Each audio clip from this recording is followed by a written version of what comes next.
let you go, set you free, send you home.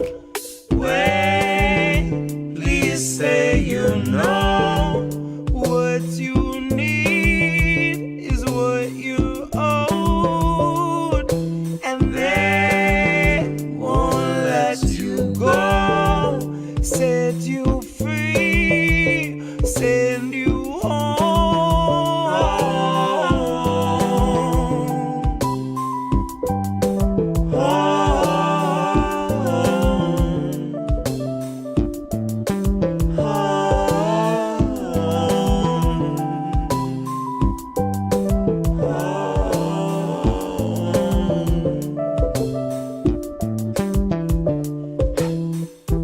I was close enough to smell the fire. Jesus took the wheel and then he kicked me off the ride. I was busy shouting at myself from in the crowd, about to throw down and drag myself outside. I had to give myself the business. When I show myself forgiveness, it goes right between the eyes. Was looking past my shoulder, never focused on the prize. I stalked myself through burning sand the better part of 40 nights. I found myself staring in the mirror, yelling, go into the light. Cause I was in the rear view, staring at the highway, horrified. I was in the road ahead, arms wide, ready to be mummified. Gonna be the fella yelling how he's sick of always betting on his life. I'll also be the guy that brought the dice. Half a dozen chambers and I keep an empty 5. Only needed one to break the ice. Only needed one to clear my mind. Only needed one to stop time. Wait, please say you know what you need is what you owed, and they won't let you go, set you free, send you home.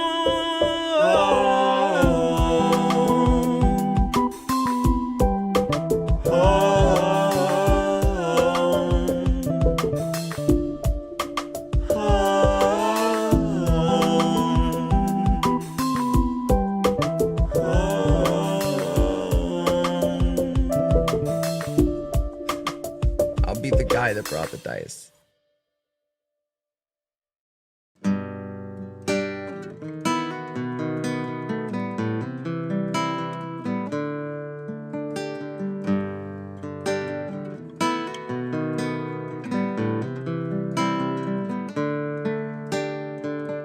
They'll gladly pay you by the hour for a minute or so, so you can sign off on the towers where they'll piss on your home.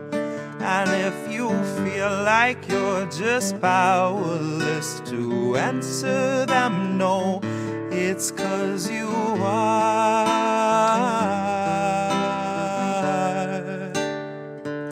They'll gladly pay you by the hour for a minute or so, so you can sign off on the towers where they'll piss on your home.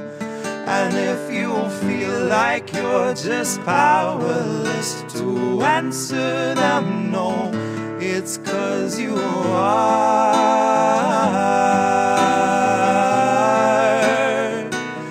It's 'cause you are.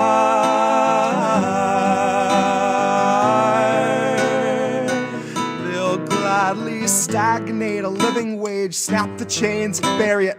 Labor slaves in rusty cages dragged behind a chariot, led by Mr. Racial Jungle, Joseph or Iscariot, fighting over scraps as they barrage us all with variants and BuzzFeed clickbait, straight until we're paralyzed, trying to distract us from the concentration camps that Joe had swore he'd close but only chose to amplify, where they got 50-something kids in cages made for 5 to occupy.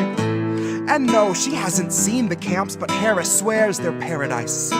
She tells us the facilities are safe, and that right down to the women, they are regularly sterilized.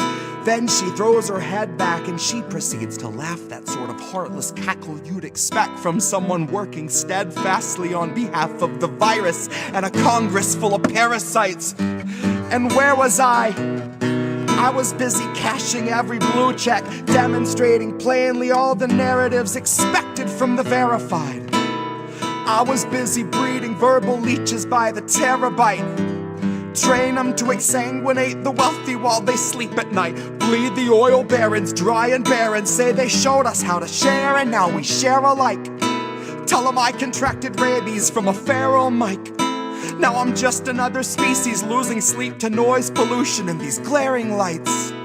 Forced to change its habits and adapt to just survive. But now it's safe to say that some of us are thriving in the moment, throwing shit on presidential homes beneath the Paris skies. So if you feel like you're just powerless, I guess you bought the lie. But I can tell they're petrified of our collective might, 'cause I can hear those gentrifiers weeping at the sight of our collective rights. And I only can imagine the intensifying fear of knowing revolution's near, and all that's left to do is simply wallow in the thick anticipation of a rabid bite. And baby, one day you can ask your leaders just what that was like before you grab a slice.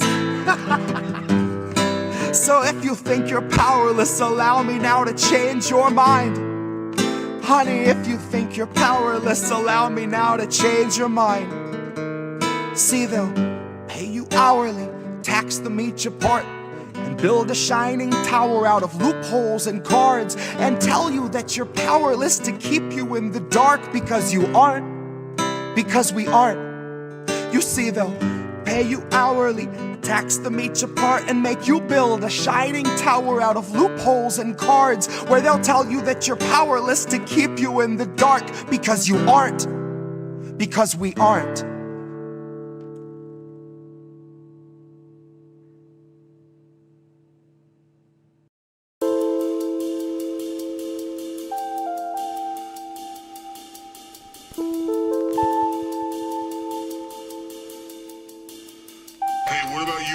What did you see? It couldn't have been me, sir. I was front row in my AOC t-shirt, foie gras sucking on a press release, sir. My head down, fourth shot, good little sheep, sir.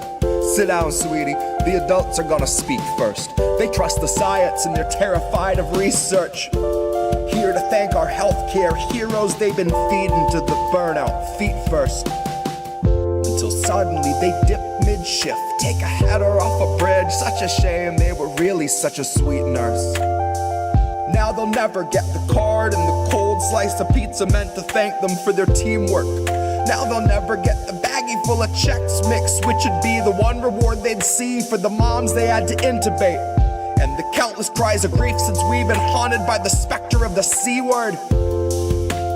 Now all the applause for our healthcare heroes rings a very hollow note, because we played it out like Freebird. See, add the ones and zeros in our fragile checks and balances, or checks for all the wealthy who have such unholy talents that we think it's patriotic that we all got zero balances. And re-elect Pelosi so she'll face our toughest challenges, which is analogous to water for a drowning man. Nancy disregards our impoverished with a spiteful and dismissive little waving of her withered hand. 'Cause 500,000 freezing on the streets is Biden's winter plan. And I bet you swore they told you you were voting for a different man. But really all you wanted was a different man. It didn't make a fucking difference if he finishes the previous inhabitant's agenda and starts auctioning protected land. Biden's born to leap at any war a donor's check demands. Turns out that you can't cure greed once it infects a man. Once they lose respect for human life and focus all their fucking efforts on the oil baron rescue plan. Honey, what are we to Hecuba or Hecuba to us that if she's starving we should give a damn? Why should we be moved to tears if someone isn't eating? We won't even recognize that food is essential to our being. It's just us and motherfucking Israel who will not guarantee that food's a basic human right. Because starvation is our favorite tool of genocide disguised as sanctioned democratic healing. That's me in the corner, losing my religion, gouging out my eyes and then dancing on the ceiling. Jesus fucking Christ, what a feeling.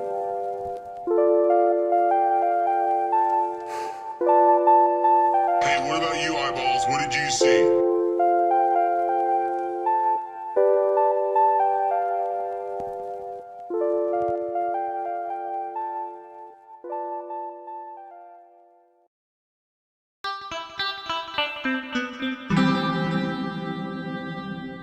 Who are these people? Who are these people? Hi, everybody. We're back. Yes, we're back. Good evening, everyone. Thank you, Angel, the handsome cynic, Angel Rivera. We're back. It's INN. It's Indie. It's Indie News Now Live. It's Tuesday night, 10 o'clock. And holy crap, I took 1 week off, and the whole world seemed to explode. I mean, we've been talking about being in World War III now for like 18 months. I remember doing a segment with Reef. I think it was like April of 2024. Are we in World War III now? Like, we were already 8 months into genocide in Gaza. So they would say that they were in World War III beginning October 7th, maybe. I mean, you've got, and it's funny, we're going to talk about three major themes tonight, which is Venezuela. We're going to talk about the Somali stuff that went on that was a plant. And we're going to talk about, of course, Israel, Gaza, and threatening journalists, which is what they do. And how all three of those things are kind of linked and tied together. And we're also going to have a short lightning round, get to the GoFundMes. This is the longest lineup I've ever had. So we could be here a while. I'm just warning everyone to buckle up, get something to drink, get a snack, because we going to be here a while. So I hope everyone did well, had a good break. We did the 12 Days of Fuck Israel live streams. That was really something to put together, where each month of the year we had enough segments to put together a multi-hour live stream just covering the disgusting war crimes that were committed by Israel each month in 2025. Plus, Reef and Colin did one for INN News as well. Then we did some best ofs, and we had Brian Christie on some one-on-ones, and a best of American Tradition with Jesse Jett. We reran the tech tips that we did last month. I'm going to do another one of those on Thursday night, by the way. So come back Thursday night at 10 Eastern, and we're going to be doing a live Indies tech tips. I got a few things to talk about there. And I wrote an article because over the break, there was such nonsense that happened on New Year's Eve. It was regarding this Somali daycare, quote unquote, fraud in Minnesota, and how this all materialized and how it went rapid fire across the internet and became this major hot button wedge issue for everyone. It's almost like people have almost moved past it in some way. It's an ancillary now point for people to argue over. The way I see it, right now, there's Venezuela is the major point that people are arguing over. And then you've got Israel, Gaza, Ukraine, and this Somali thing, among others, as things that they're looking to distract with. Add in all the different places that Trump now wants to invade now that he's been successfully able to regime change the head of Venezuela. Add in all the different stuff that's happening out there. So I want to just cover three of these things and really go deep on each one of them. Before I do that, please support independent media. We need it more than ever, really. These are the people that have done that in the last 4+ years at INN, and we really deeply appreciate and love all of them. Ways to do that: Cash App, $ Indie News Network, co-fi.com/Indie News Network, which is where the majority of you give. And if you do that, it will actually pop something up on screen. PayPal.me/Indie News Network. At patreon.com/Indie News Network. You can subscribe monthly over there. You can give a one-time tip over at IndieNewsNow.com in the section to keep the news free. We actually are co-streaming live to Indie News Now. Anytime INN is live, there's a section to watch INN live. And then we're live over at Substack. Hi, everybody over there. Jamil Tayyib, good to see you, sir. IndieMediaToday.com. We're live right now. And we're also members of INN, and I publish to INNnewsletter.com every week. So subscribe over there to get completely unique content than you get over at Indie Media Today. I want to say a special thank you to Lady Alex M., who hooked us up over the break, and that was the first time she's ever supported INN financially, and I know it means a lot to me, to her, and she was watching a lot of the content, so we really appreciate you stepping up there. I also wanted to say great thanks to John H., who last night hooked us up with some Cash App during boats smashing into other boats, or that was actually Sunday night, and Ghost Art has got the theme right already. We are definitely in fuck Israel mode. Let me go back. No, to me over here. Yeah, we're in fuck Israel mode. So we're going to have a fuck Israel segment later that is going to be pretty large. But the Venezuela segment's going to be extensive. I'm going to go super deep and bring you a lot of different voices and people from both the network, outside the network, around the network, Indie Media Award honorees and not. All right. Kameshwari Kate, good to see you. Thank you so much for all your support as well. Same thing to you, Accord Lord Sean Brother, and everyone else who's already here tonight. All right, 15 of you already on YouTube. Good to see. We're going to get to our first segment, which is that I actually wrote an article, again, over the break. Our good friend Oz, who's also, by the way, in his own right, an Indie Media Award honoree for podcasting and live streaming. Oz the Boomer says this is a great editorial about what's going on and who little Nikki Shirley actually works for. Nicely done, Indy and INN. So I never had heard of this guy, but all of a sudden on December 29th or so, this guy is all over my newsfeed. Who is he? Why am I seeing this gotcha video of him running into, and I'll explain what the whole thing is, but how did this happen?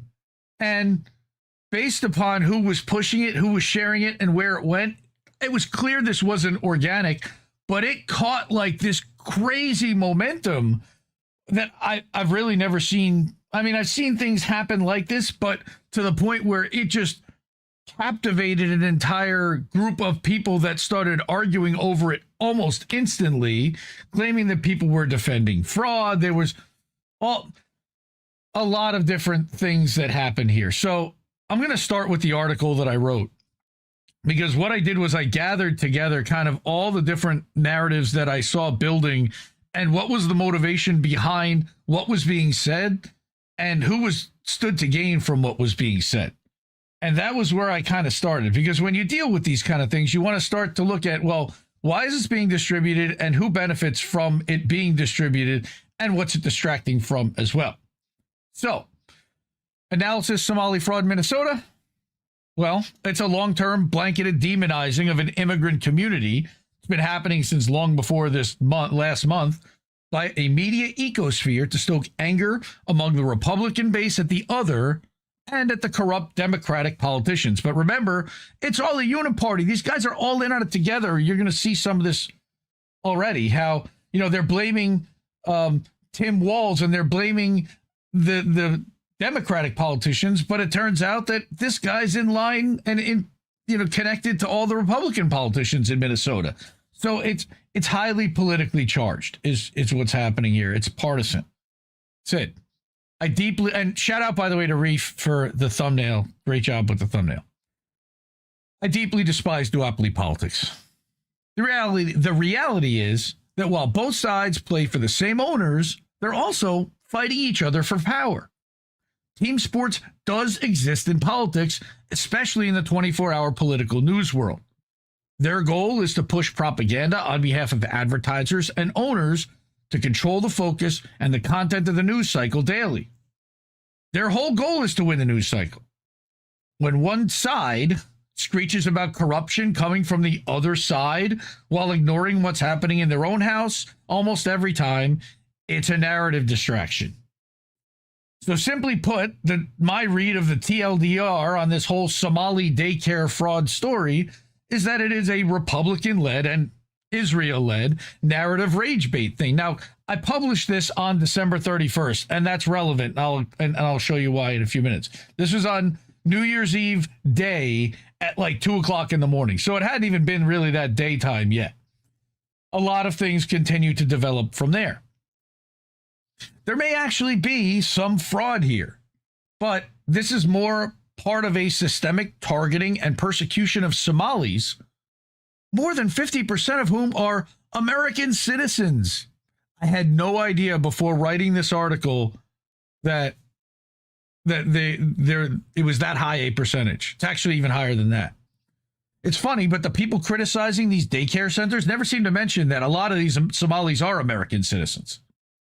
And I'm not even 100% sure that what they're saying is untrue, but the way it's being presented is completely dishonest, intended to frame a narrative pandering to a specific group of people, which will then be used to gaslight the targets for their predictable, defensive, angry reactions. What do I mean here? Yes, Mastermind, I'm going to get to that. It's multifaceted, and so here are just some of the obvious goals and who benefits. And stuff's already, like I said, developed since I published this. Number one, they want to smear Ilhan Omar, which benefits Republicans, and her 2026 challenger. They've had a problem with Ilhan Omar since she got there in 2018. They want to undermine Minnesota Governor Tim Walz's reelection possibility. Well, that already happened, and we're going to get to that at the end, which also sets up Republicans' push to replace him with Mike Lindell, the My Pillow guy, in the 2026 election. Yes, he's running for Minnesota governor as a Republican. They want to always, that's what Republicans do, they other brown people, which conservative outlets seem to do often. Yes, they play into people's racist tendencies. Distracting from the rampant corruption in Ukraine, Israel, and in U.S. military spending, which both parties, like I said, it's uniparty, have funded and would, of course, like you not to notice or be upset about. Thank you very much. Most importantly, as Mastermind Hour pointed out, they want to demonize Somalia on behalf of Israel because they, like every other country, are opposed to Somaliland being created specifically, basically, to accept the Palestinians. Okay, they also want to turn Americans against Somalia, which benefits Israel in their recognition of Somaliland, who are also against Somalia, as a vehicle to, again, export as many as 1.5 million Palestinians. All right, they also want to build a narrative that's convincing a group of people that Nick Shirley is a quote-unquote credible investigative journalist, which benefits the people backing him and those who platform him. A lot of people stand to gain from that. And like I said, there's a lot of flashpoints coming together, all focused on a total U.S. population of, at most, ready for this, 250,000 people. That's how many Somalis there are in the entire United States, not just Minnesota, in the entire United States. 250,000 people at most. Some say 190, some say 260, some say 160. The number is not exactly sure. Nobody's exactly sure quite how many there are. But some, at most, 260,000 people was the highest number I saw from anyone. Out of a population in this country of 360 million. All right, it's like 0.00001%, literally. It's all of that's coming from that few number. Come on. And with nobody else having outside influence, insane. It's also playing into a misdirect. Look over here, as the Pentagon announced it had lost track of billions in weapons sent to Israel. So what happened here? The other day, independent journalist Nick Shirley made national news by publishing a report claiming to expose massive fraud in Minnesota, specifically among daycare centers in Minneapolis run by Somalis. This was shared by J.D. Vance and other Republicans with big platforms. The video starts with Nick having a conversation with this guy, his neighbor, who says that he's been investigating this for years and has the receipts. So this is actually really the neighbor's investigation, which Nick is really using his platform to amplify and now join in on. How convenient. The neighbor holds up a stack of paper that he claims is info about daycare facilities, some of which get more than $1 million a year in federal money, but that he's personally never seen a child go in and out. Definitely not even close to the number of children these facilities are allegedly paid to care for. And he's got offices right next door. Okay. Shirley says that the windows are reportedly blacked out at every facility so nobody can see inside. The neighbor claims that there are a few adult men hanging around outside sometimes, but not an active daycare center. I included a link so you can actually see it for yourself. It's a 45-minute video. They drive from daycare center to daycare center. Here, the two of them then get in a car together and drive from registered center to registered center, trying to sign up Nick's son, which he doesn't have, on the spot for daycare at the Somali owned and run facilities. That's his gotcha. I'm trying to sign my kid up. Can I talk to somebody? Can I tour the facility? Can I see around? The rationale is that the centers have been receiving federal money, according to the neighbors, so asking for a tour is a way in to get a look around. There was no visible outside play areas for the children at any of the facilities they visited, but they only saw and showed us the fronts of the buildings. There could have possibly been an area in the back or on the side or inside.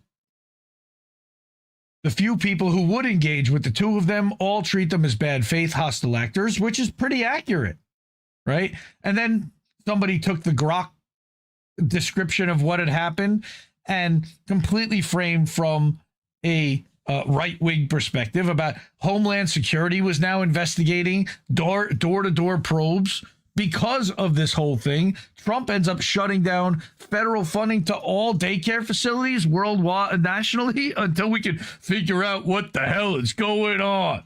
Ridiculous. All right. But who exactly is Nick Shirley? Is he just some rando independent journalist who came out of nowhere? Well, possible, but highly unlikely considering that he was celebrating Christmas at the White House. More on him later. Well, how did he even hear about this in the first place? Now, this is a 12-minute video, I think it was. All right, maybe it's even shorter than that. That kind of lays out that this has been a problem that's been going on for years, and that they're just using this right now as a wedge issue, bringing it back up to the forefront to get their base entirely riled up. You know what? Let me start watching this now. Let's see if we can get to that.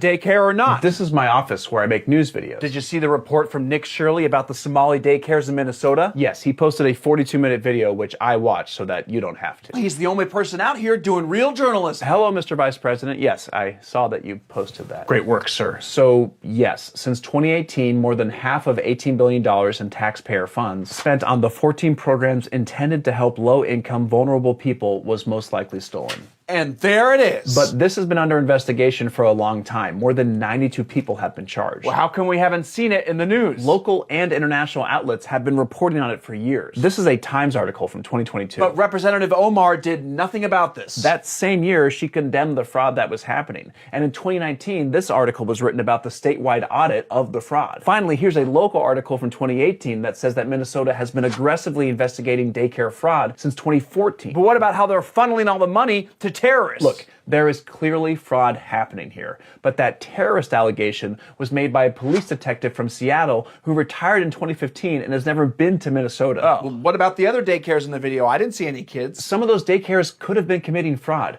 but would you let a complete stranger flanked by his security team and his camera crew into your daycare to see the children? And I don't know when he filmed this, but my daughter's daycare is closed for the last 2 weeks of December.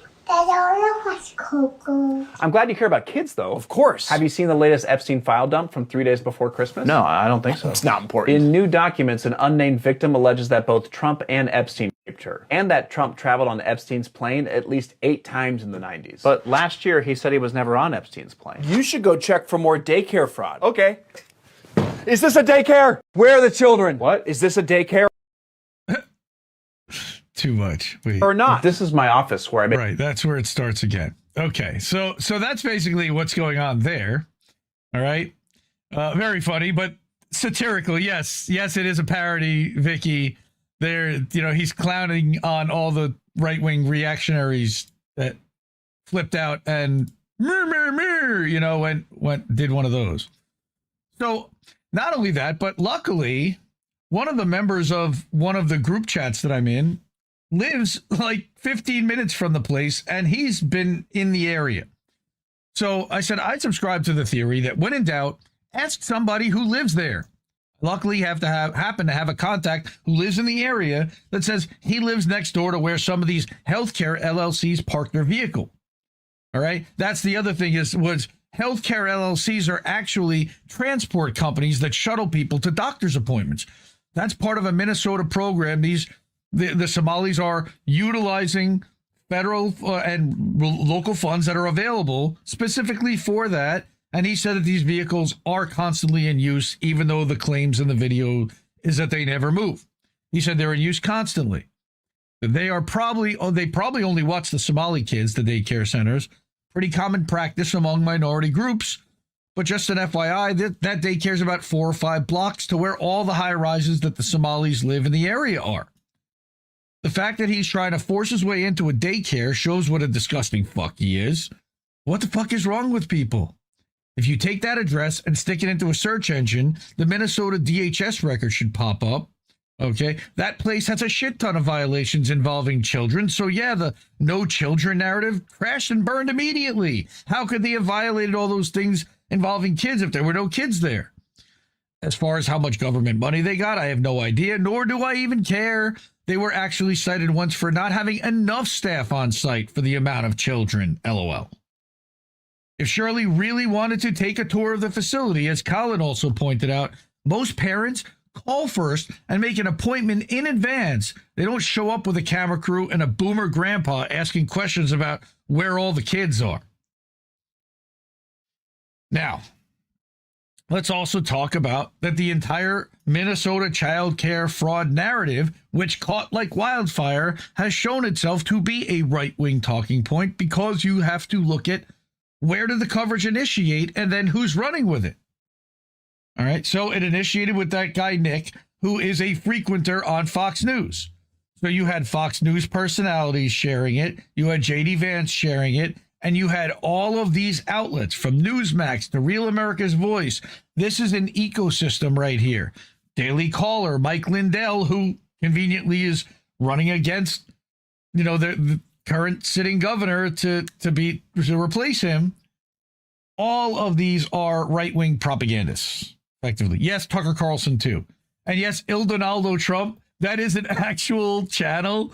It has Trump like with a mustache because it was started, I believe, when Trump was banned from social media, and it gave him a presence, even though he doesn't run it, nor do his people. But it's actually, chuddy, but kind of funny at the same time. All right, coordinated messaging. Well, it looks like somebody else noticed. So Andrew Mercado also has this observation. Wild how all the Israel influencers all have the same interest in Somali daycare centers in the same week. Huh. These are all the people that had met with Bibi or had traveled to Israel, and we believe they're on the $7,000 per post plan. So again, reminding people that Mike Lindell is running for governor. Wait, what? Another motivation behind the narrative. Did you know that Mike Lindell, yes, the My Pillow guy, is running for Minnesota governor with support from Trump, that he's endorsed him? Lindell also has his own media network, complete with White House credentials. Yes, he has a reporter in the White House press room. All right.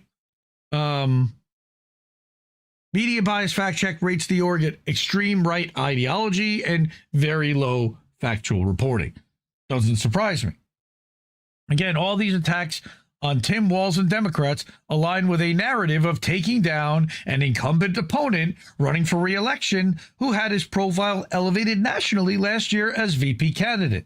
Again, I can't stand either party, but that's just naked, blatant partisan politics. And it actually worked because Walz dropped out of the race this week. Holy shit. But why are Republicans targeting Somalis? To distract from how much they fund Israel? Maybe. All this focus on these Somali-run preschools while we actively are funding Israel to the level we do feels like a desperate attempt at a distraction.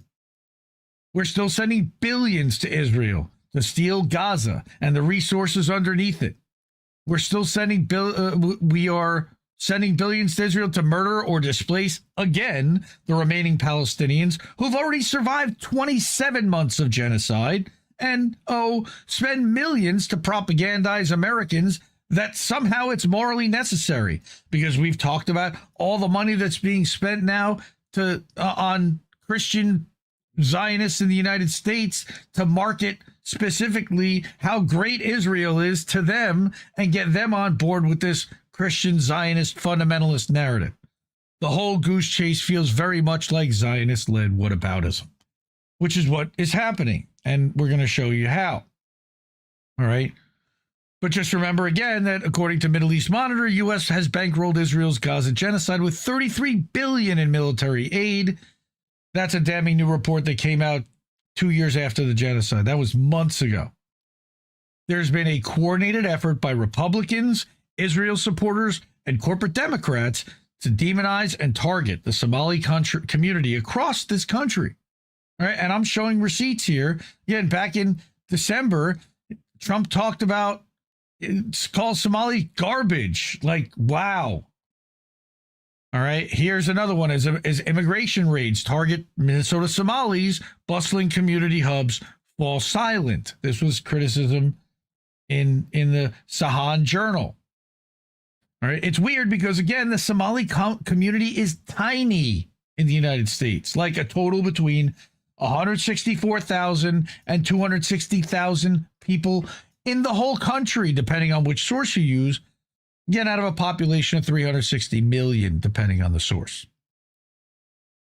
There's more than 100 times as many millionaires in this country than there are Somalis. You think there might be some more fraud among the millionaire community than there are among the Somali community? Think we might be able to find a little bit more fraud amongst 24 million millionaires than 250,000 Somalis? I would guess so. But of course, we're not allowed to look at that.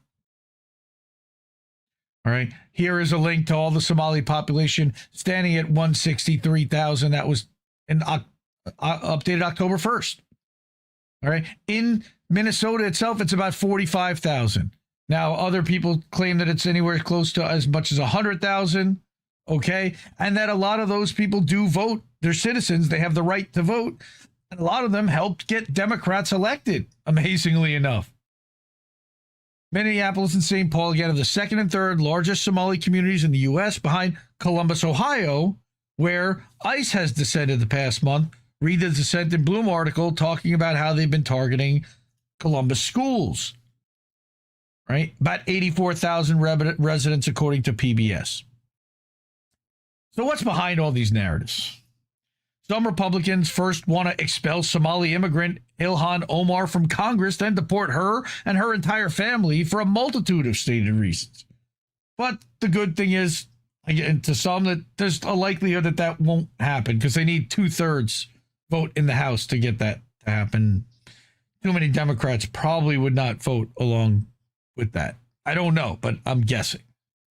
All right. It's also part of a systemic targeting of any community that aligns with the Palestinian people, including Somalis, and especially Somalis. All right. So remember that Somalia just in September reaffirmed their support for Palestine at the UN conference. That's important. And then you've also got Trump aiming to punish protesters of Israel's genocide in Gaza, right? That was at the end of January.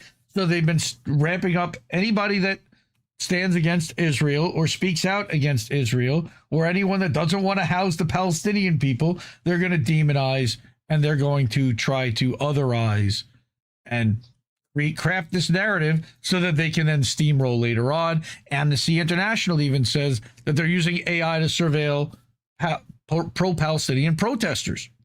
Not a surprise either. Palantir, Babel Street AI tools, right? But if we're going to focus on fraud, shouldn't we really start with bigger line items? Well, how about the military? Because the Pentagon, again, failed its 8th audit. If the Republicans and their proxies are really looking for big corruption, why not look at the failed Pentagon audits? Congress just passed a $900 billion defense authorization bill for 2026, which likely includes a lot more than a $110 million or $9 billion or even $24 billion that they claim this fraud now covers. All right. That allegedly, now again, remember they changed the name from the Department of Defense to the Department of War, and I had an article showing that that could cost as much as $2 billion to make that change alone, with all the nameplate changes and all the paper that has to be redone and that they may not do all of it, but chances are they're going to do most of it in time, and that's going to cost at least $2 billion just to change the name. That's not waste and fraud. We didn't need to do that. Another place to find fraud. How about how much Congress has approved to Ukraine over the past 3 years? Per USA Facts, $182 billion. Again, they're crying about $110 million of fraud. That's what's really been uncovered so far in Minnesota. $110 million. We said $182 billion, or at least appropriated, of which $83 billion has been spent as of May. Right? Republicans seem to be stepping all over that blatant corruption to target a minuscule community, more than half of which, again, are U.S. citizens, but you'd never know that to watch their reports. Right? Ukraine uncovers major corruption scheme in defense procurement. What a surprise. All right? And then let's remember that, again, $83 billion has actually been distributed. That's a lot more than any Somali immigrant or any daycare centers to, by the way, help American children go to daycare. Disgusting. We could also audit the money and weapons that we sent to Israel, but that would likely prove difficult.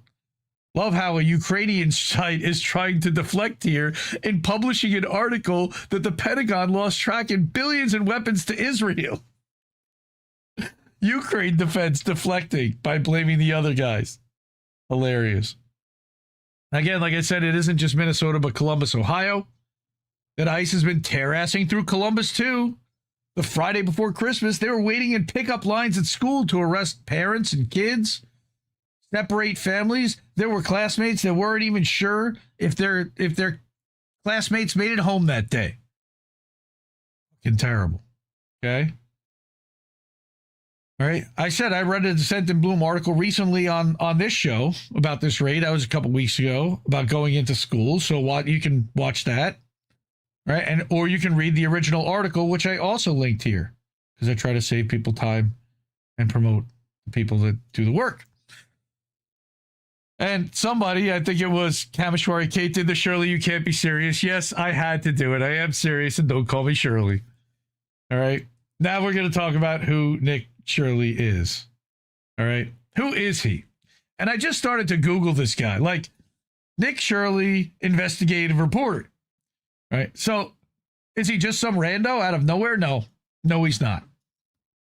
When you start getting published by MSN and getting showcases and highlights, you're a plant. And he can deny that he's a plant.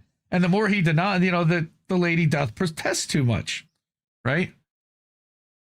Even MSN republished a puff piece on him by Times Now Digital. Who the hell is that? On December 27th. All right. When MSN's picking it up, it's narrative. They've run with Dominic Michael Trippy talking points too. Remember, we've talked about what a fraud and what a propagandist he is. This guy is right along the same vein. It's pushed out to all Windows machines through their news widget. That's what that MSN News is. All right. But I started going back. October 27th, he's on Laura Ingraham on Fox News talking about Antifa camps in Portland. He's framing stuff from a right-wing perspective. He's trying to replace a Charlie Kirk.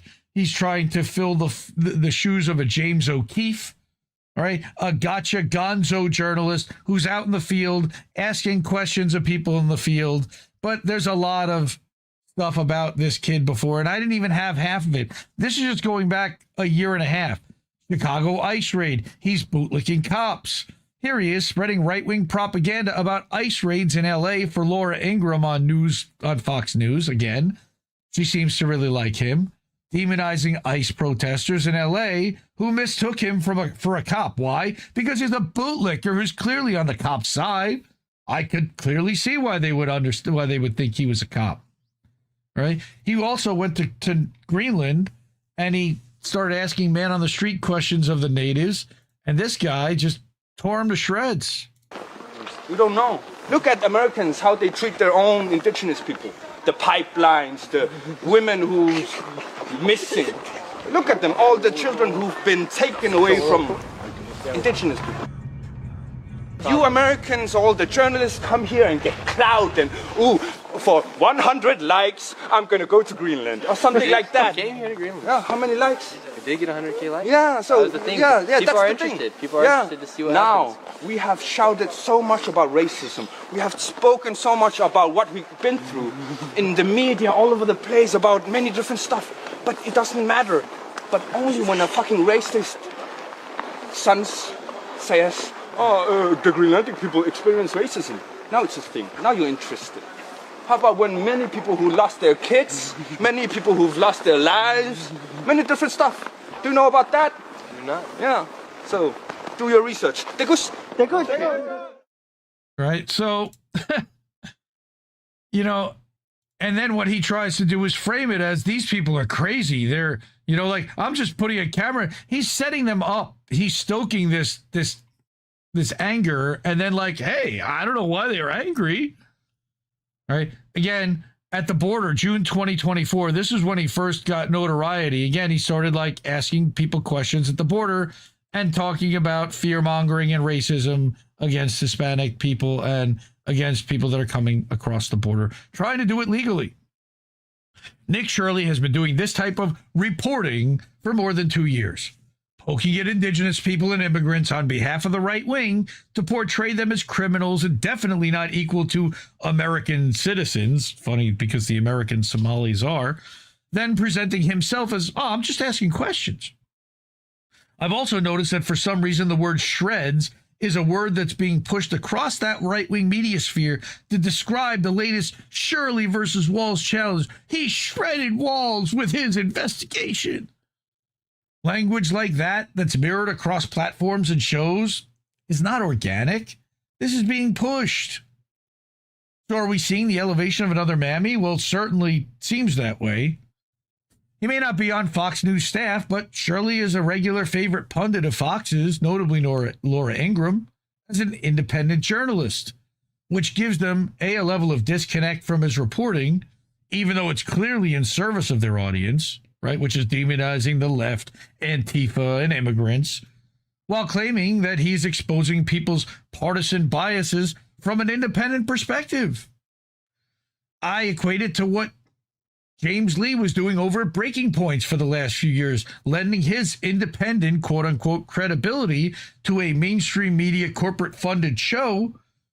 All right, that would put him as a member of the mainstream alternative media, which I put a video with Derek Bros and David Icke, talking about exactly what that mainstream media, mainstream alternative media is. All right. Why did this video go viral? Well, this article from MPR, Minnesota Public Radio, helps to try to understand, right? And who were the people behind it that helped it go viral? Is Nick Shirley pro-Israel? Well, certainly it came out in the days following that he was. But we also found out that he actually traveled to Israel and interviewed Israelis about Gaza. And he did a lot of agreeing with their disgusting hate-mongering nonsense and murderous genocidal, intent. He basically, again, you want to prove how Israelis are disgusting and violent, just hold a camera in front of them. But he was agreeing with them. Right. And as Himbo says, this dude was such an obvious plant that I don't think that anyone outside of the wellness company believes him. I wish that were the case, because there was an entire group of people that certainly believed it. And even if they don't believe him, they certainly believe that there was fraud in Minnesota. Maybe he uncovered it. Maybe he didn't. But he helped elevate it. And that's why they like him. He also claims to have met the mayor of Gaza in Israel, right? The last mayor of Gaza. Yeah, not exactly. The man he spoke with accused ISIS of being in control of Gaza. And I'm not even going to go there because, according to that guy, Andrew, quote, Nick Shirley put out a video earlier this year from Israel where he interviews someone that he calls the last mayor of Gaza. That's not accurate. Former IDF Colonel Grisha Yakovich was not an elected Palestinian official. He was an Israeli military administrator during Israel's occupation of Gaza in the early 90s. That distinction matters. Calling a former occupying military officer the mayor already frames the story from one side and signals whose perspective is being centered. The questioning wasn't neutral either. using language about Hamas like rape and murdering babies, repeats wartime talking points instead of doing real reporting. It leaves no room to examine how extremist groups form, what drives radicalization, or how decades of occupation shape the reality on the ground.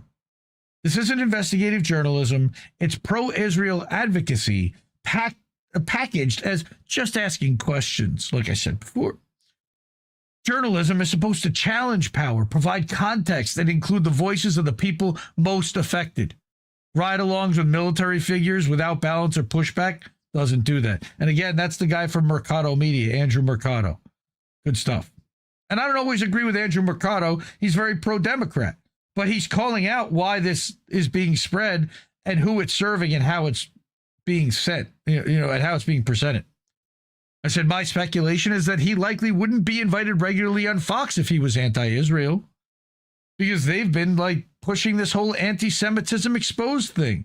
In 2025, they even made a successful and concerted effort to woo Jewish viewers in liberal cities who felt abandoned. Well, they'll embrace Israel.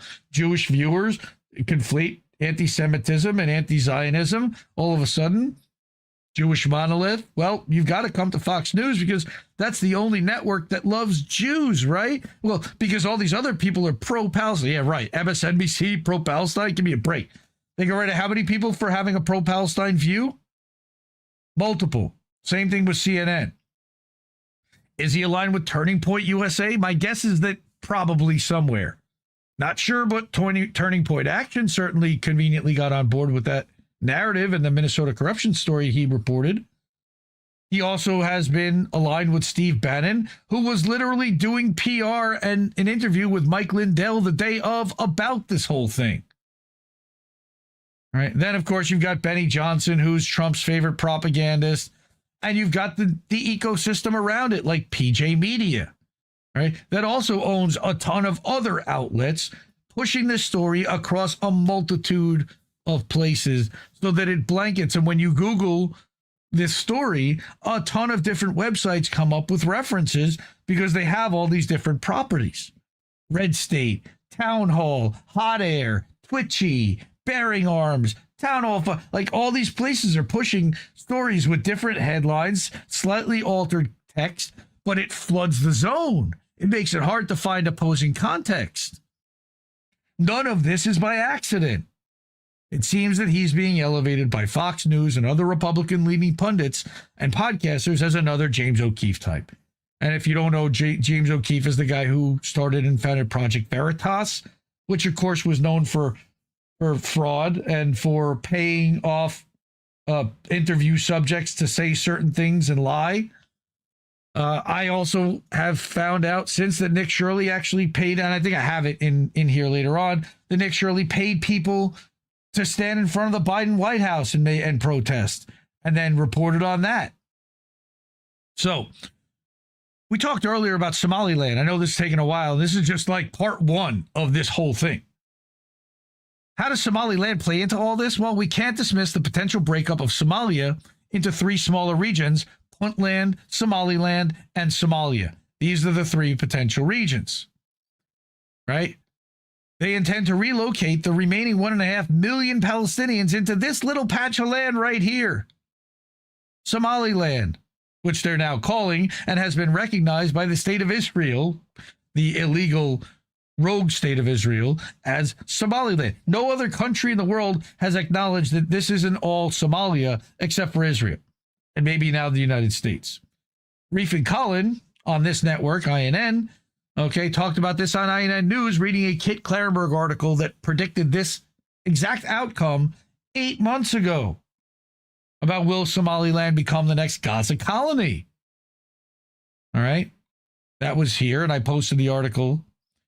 Right. So now we have separatist Somalis openly supporting the ethnic cleansing of Palestinians by allowing Israel to transfer them to the northwestern part of Somalia, which they now call Somaliland. How convenient how this all sets up. Who does this all benefit?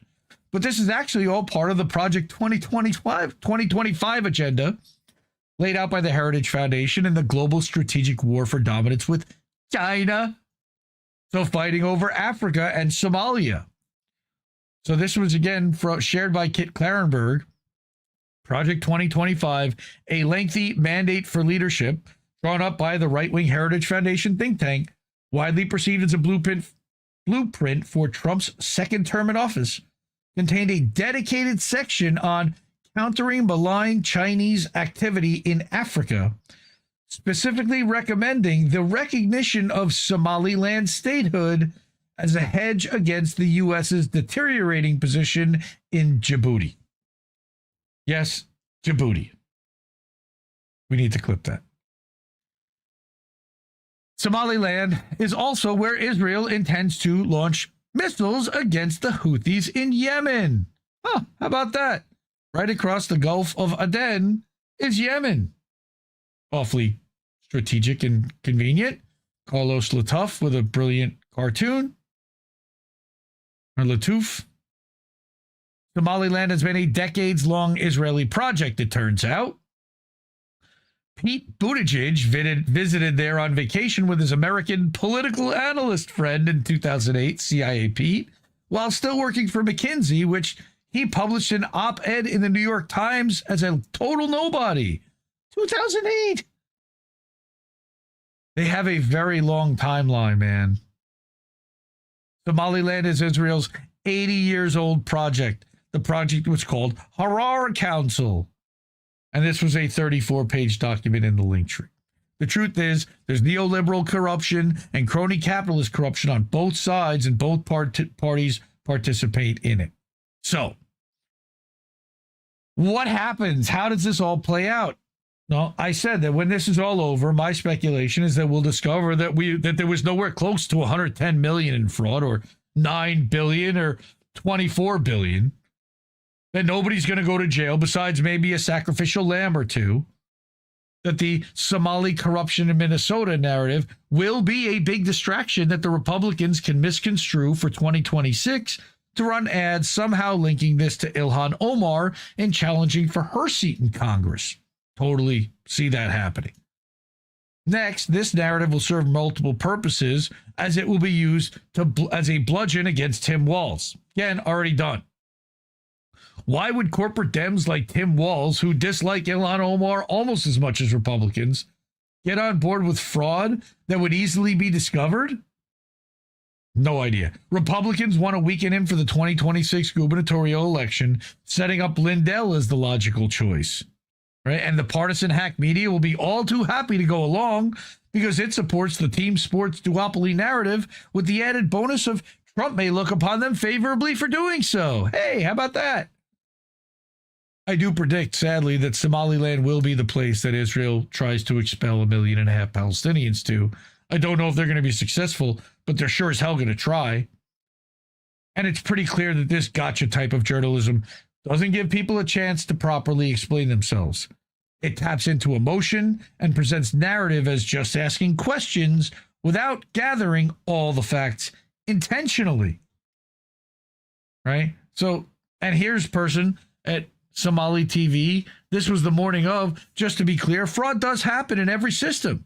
And when it does, it should be absolutely investigated and addressed. But YouTube door knocking is not how that happens. Walking up to a daycare child care program and asking where are the kids isn't journalism, oversight, or accountability. It's performative nonsense designed for clicks. Kids are not on display. Providers are legally required to protect them. No filming, no photos, no access without permission, and background checks. That's not hiding something. That's basic safety. It's also required by licensing. So if they had let them in, they would have been violating licensing and policy. So no matter what, they would have been screwed.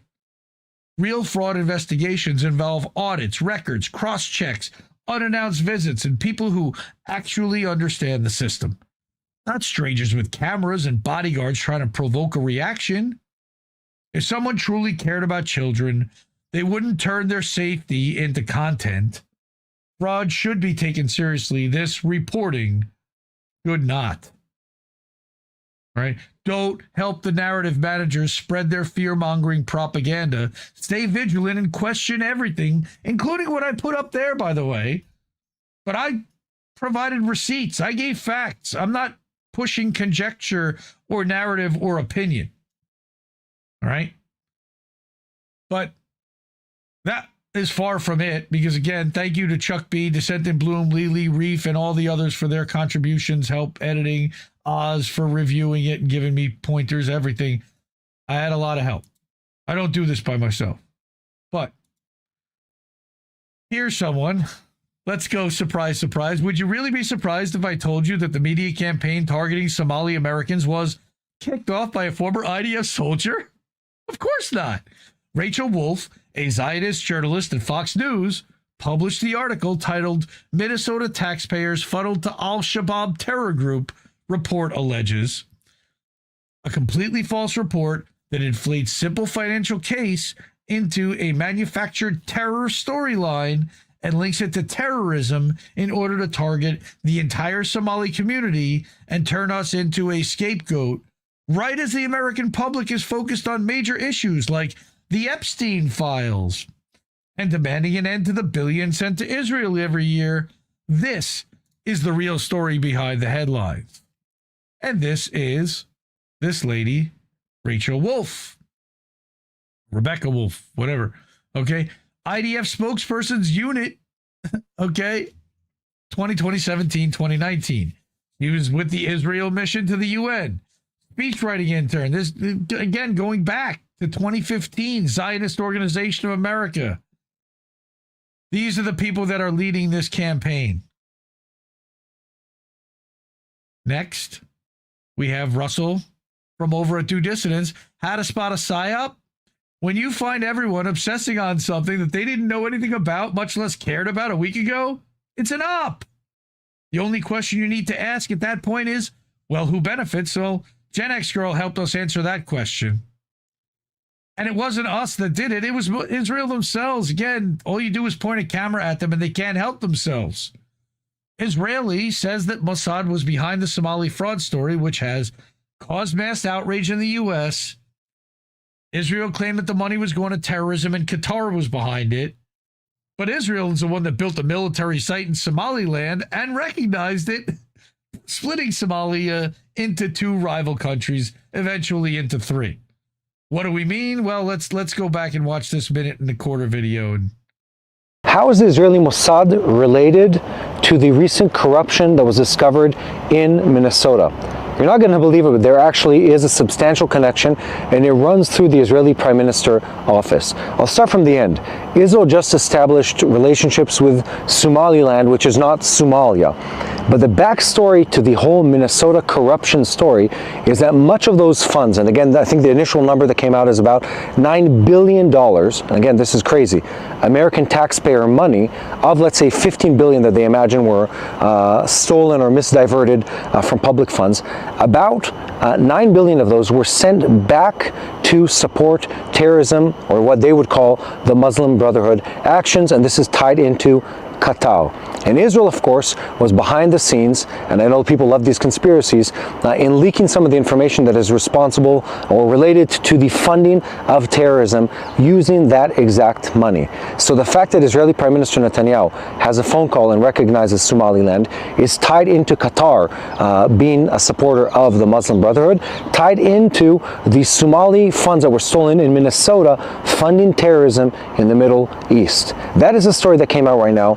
It really blows my mind how global terrorism works, but it's such an amazing thing that it was uncovered, and I'm sure there's more news to come on this topic.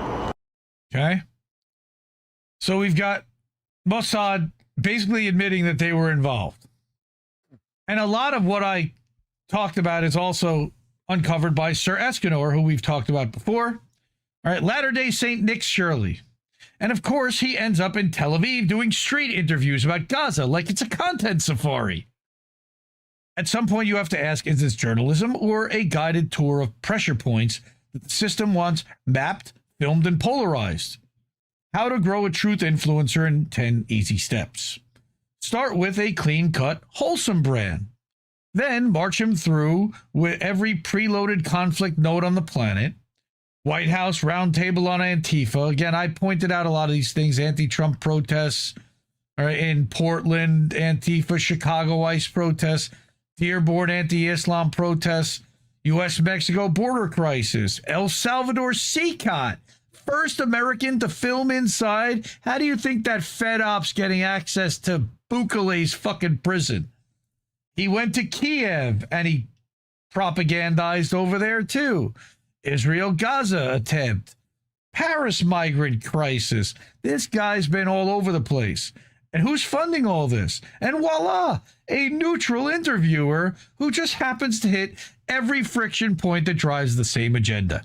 Surveillance, borders, prisons, predictive policing, permanent emergency politics. The tell? When your content is always migrants, riots, Islam bait, prisons, and war in Israel, you're not documenting reality, but you're manufacturing a mood.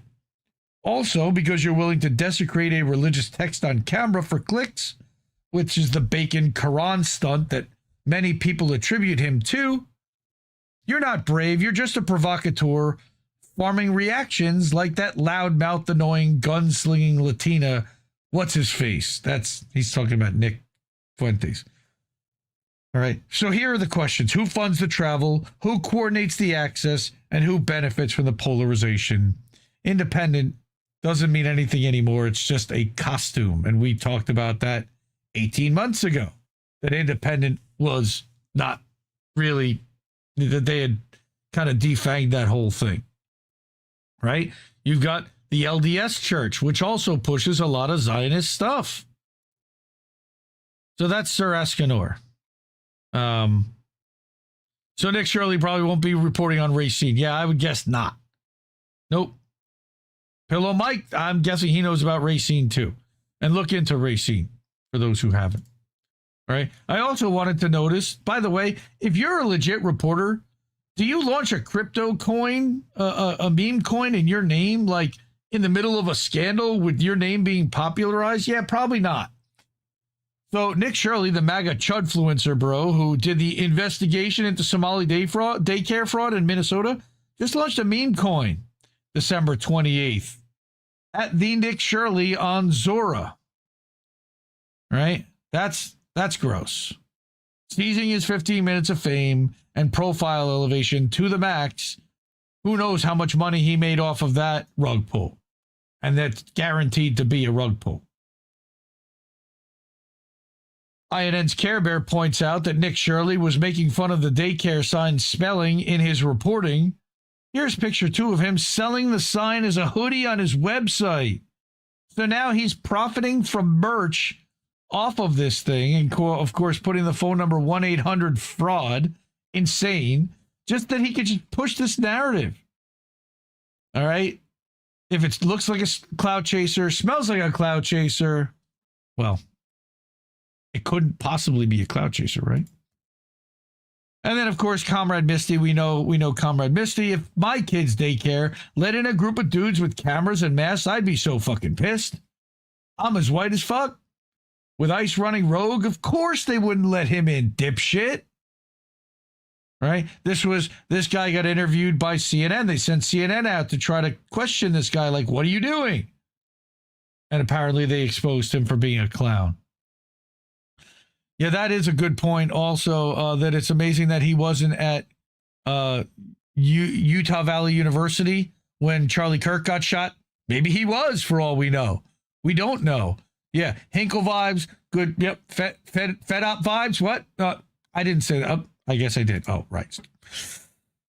So this happened literally yesterday, and I just laughed out loud when I saw it, because this is only going to further encourage Republicans to do this more. Mission accomplished. They just forced the resignation of a governor, sitting governor, who's not going to run for re-election because of the amount of heat that he's getting over this scandal, allegedly. It's fucking insane that they would bend the knee to this. Why? Wow. Just wow. All right. There's so many narratives and so many things that are coming together here, and it all benefits like Israel and establishment Republicans, right? Yeah. Leering Center. Okay. The sign was wrong and it had been wrong for a long time. That was bad. Okay, that's bad. By the way, they fixed the sign the next fucking day. All right? Next day, that sign was fixed. There was money to fix that. And there was also a story about a break-in at one of the daycare facilities. There's a lot of questionable suspect shit. I'm not saying this whole thing is clean and squeaky clean and that there was no corruption and that there was no fraud. There might have been. But I think the way it's been presented, the way it's been framed, and the way that this whole thing has been, kind of swept up in trying to distract from a lot of other things that are happening that are much more important. It's focusing on like a tiny hill of beans with a mountain of minutia. Okay. Yeah, all part of the plan. So I know I went long there. And again, I got Venezuela to get through. So this may end up being a 3+ hour show tonight. So again, I hope you stick with us. If you don't, I understand. Everybody's got to work tomorrow. But please support independent media because we need it more than ever. The ways to do that are Cash App, $, Indie News Network. Ko-fi.com/Indie News Network will actually pop something up on screen with your message. All right, PayPal.me/Indie News Network. Do that as friends and family. We don't get any fees. Patreon.com/Indie News Network is a way that you can support monthly. You can also support the network over at INNnewsletter.com monthly. You can give a one-time tip over at IndieNewsNow.com where you can keep the media free. There's a whole section there. And you can watch all of INN live whenever we're live over at Indie News Now. We're also live at IndieMediaToday.com. And that is my Substack where we are live for this show every Tuesday night. All of the clips from this show and that article and all of my original articles that I write are published at IndieMediaToday.com. Also, when I do appearances on other shows, sometimes I'll clip that up and I'll put that out as well. And thank you so much, everyone, for supporting independent media and for supporting INN. All right. Now, again, this is going to get extensive, but we're going to start with what happened in Venezuela. So what happened 5 days ago, and this was published on Saturday. So Saturday morning, we all wake up. Now, we've been talking about Venezuela for a while. Saturday morning, we all woke up at 2 a.m. that special forces went in and captured and kidnapped. See, I used corporate media's talking point. They kidnapped Maduro and his wife, allegedly at gunpoint, but without a shot fired, and weird. But we all found out that he was being arrested, put on a helicopter, and taken to the U.S. to stand trial. So Dr. Rameh Al-Adwan said 5 days ago, the real president of the United States, Bibi Netanyahu, visited the U.S. 4 days ago, the U.S. issued new sanctions against targeting Iran and Venezuela. 3 days ago, Netanyahu claims that Iran could send arms to Venezuela because they're in cahoots. 2 days ago, Netanyahu leaves the U.S. And then today, the U.S. bombs Venezuela and kidnaps Maduro and his wife. That's weird how that timeline happens. It almost looked like Trump got marching orders from the real president. Vanessa Bielli, Indie Media Award honoree. All right, she says Trump peace bombs Caracas. The U.S. is a terrorist state. And here are some of those bombs being dropped over Caracas. You can see the sorties and you can see the explosions. There's the planes and ba-boom, ba-boom, ba-boom, coordinated droppings, explosions. Right? And then you have this one. Looking at it from much higher up, much higher elevation. Just where all these explosions are. Right? So, what happened? So Eva Bartlett says, another Indie Media Award honoree, first, Trump's fake war against narco-terrorists. Now the U.S. criminals unleash a series of bombings on Venezuela. The U.S. ambitions are very clear, and it has nothing to do with protecting Americans or bringing democracy to Venezuela. It's the same murderous, thieving playbook which the U.S. uses to pillage and destroy. And she used some of the same footage, but she also has this video from RT.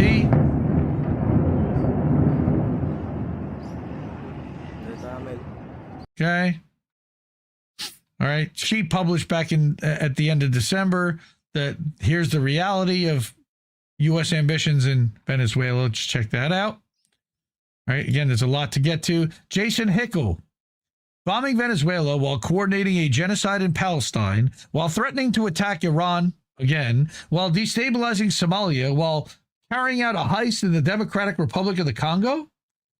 U.S. imperialism is the greatest threat to peace and security in our world today, and it ain't even close. Agreed. Mentioned Carlos Latouf earlier. Here's another cartoon of his, of the criminal gangster Trump with a ski mask on in front of the TV cameras. We're in possession of the elected president, Venezuela, Nicolas Maduro. Here are our demands. Surrender, hand over your oil and sovereignty. Accurate. Hadi Nasrallah.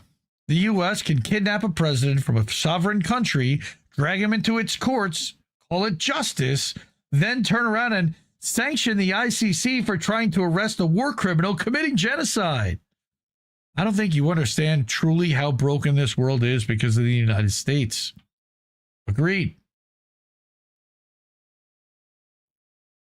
Richard Medhurst, who got eaten alive a little bit for this, but I think that it does bear some form of repeating and to point out that this is probably the least of it, but covering his eyes and ears to deprive him of his senses is yet another war crime, something the Americans do all the time.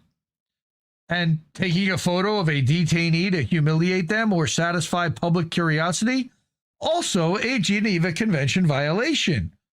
That is the picture of Maduro on board the Iwo Jima with sensory-depriving glasses and headphones in a tracksuit. Where's his wife? No pictures of the wife. Denton Bloom recorded a 7-minute video. I'm not going to show this whole video. It's a little bit long. I know we're running long. I got a lot of stuff to show. And she talks about a lot of the stuff that we talk about. But she had this right in August. Back in August, she basically predicted all of this. Watch that video. CIA played an instrumental role in Maduro's kidnapping. This is another very long article by Jeremy Kuzmarov of Covert Action Magazine and Too Hot to Handle. So check this one out. The financial elite that the CIA serves is now salivating over the prospects of U.S. corporations retaking control of Venezuela's oil industry. Specifically, a guy by the name of Paul Singer, who 2 months ago was awarded Citgo's oil. All right. So again, that's Jeremy Kuzmarov, and there's a lot in this article. It's super long. It goes back decades. Again, you're seeing pictures of Creole oil, Creole petroleum, and John Lonigan, and 1976, father of now President Delcy Rodriguez, right, died in prison after being interrogated by U.S. intelligence agents. There's a lot of history here that I think a lot of people don't necessarily know. All right. Yeah. Nicolas Maduro charged with felony oil possession. Haha. Right. Continuing, Reef actually found this early on Saturday morning. Something from Joe Biden. Well, it looks like Trump is doing the old Biden plan, bombing Venezuela. Do y'all really get how new boss, same as the old boss, rinse and repeat is getting really fucking stale by now? Please, I beg you, look at who's actually making decisions and why they're doing it. What do we mean? Well, let's pause. Let's start over. To put it in very personal terms for a moment, Joe Biden, me, I would settle for a world in which I could worry about the same kinds of things that my parents worried about, in which I only had to worry about the grades my children got in school rather than the drugs they're being exposed to, in which I only had to worry about the prices my wife had to pay at the supermarket instead of fearing that she might get mugged by a junkie in the parking lot as she loads her groceries into the car. Listen to this shit. In which tonight I could call my mom just to wish her pleasant dreams, not for the purpose of making sure she's safe in her own home. That's the kind of world I want. That's the kind of world you deserve. In a nutshell, the president's plan doesn't include enough police officers to catch the violent thugs. He loves cops. Not enough prosecutors to convict them. Not enough judges to sentence them. And not enough prison cells to put them away for a long time. We disagree with the president's decision to cut back on our previous commitment to protect against the drugs coming across the border, to cut the Customs Service, the Coast Guard, and the Border Patrol. We think we should do more to stem the flow of drugs across our borders, and we think we should go one step further. Let's go after the drug lords where they live, with an international strike force. There must be no safe haven for these narco-terrorists, and they must know it. Huh. And we don't have to promise a world without Narco-terrorists. worry or fear. We're not asking for that much. All we have to do together is to keep our promises and stay together. Thank you. Fuck off, you imperialist war criminal puke. Venezuela analysis.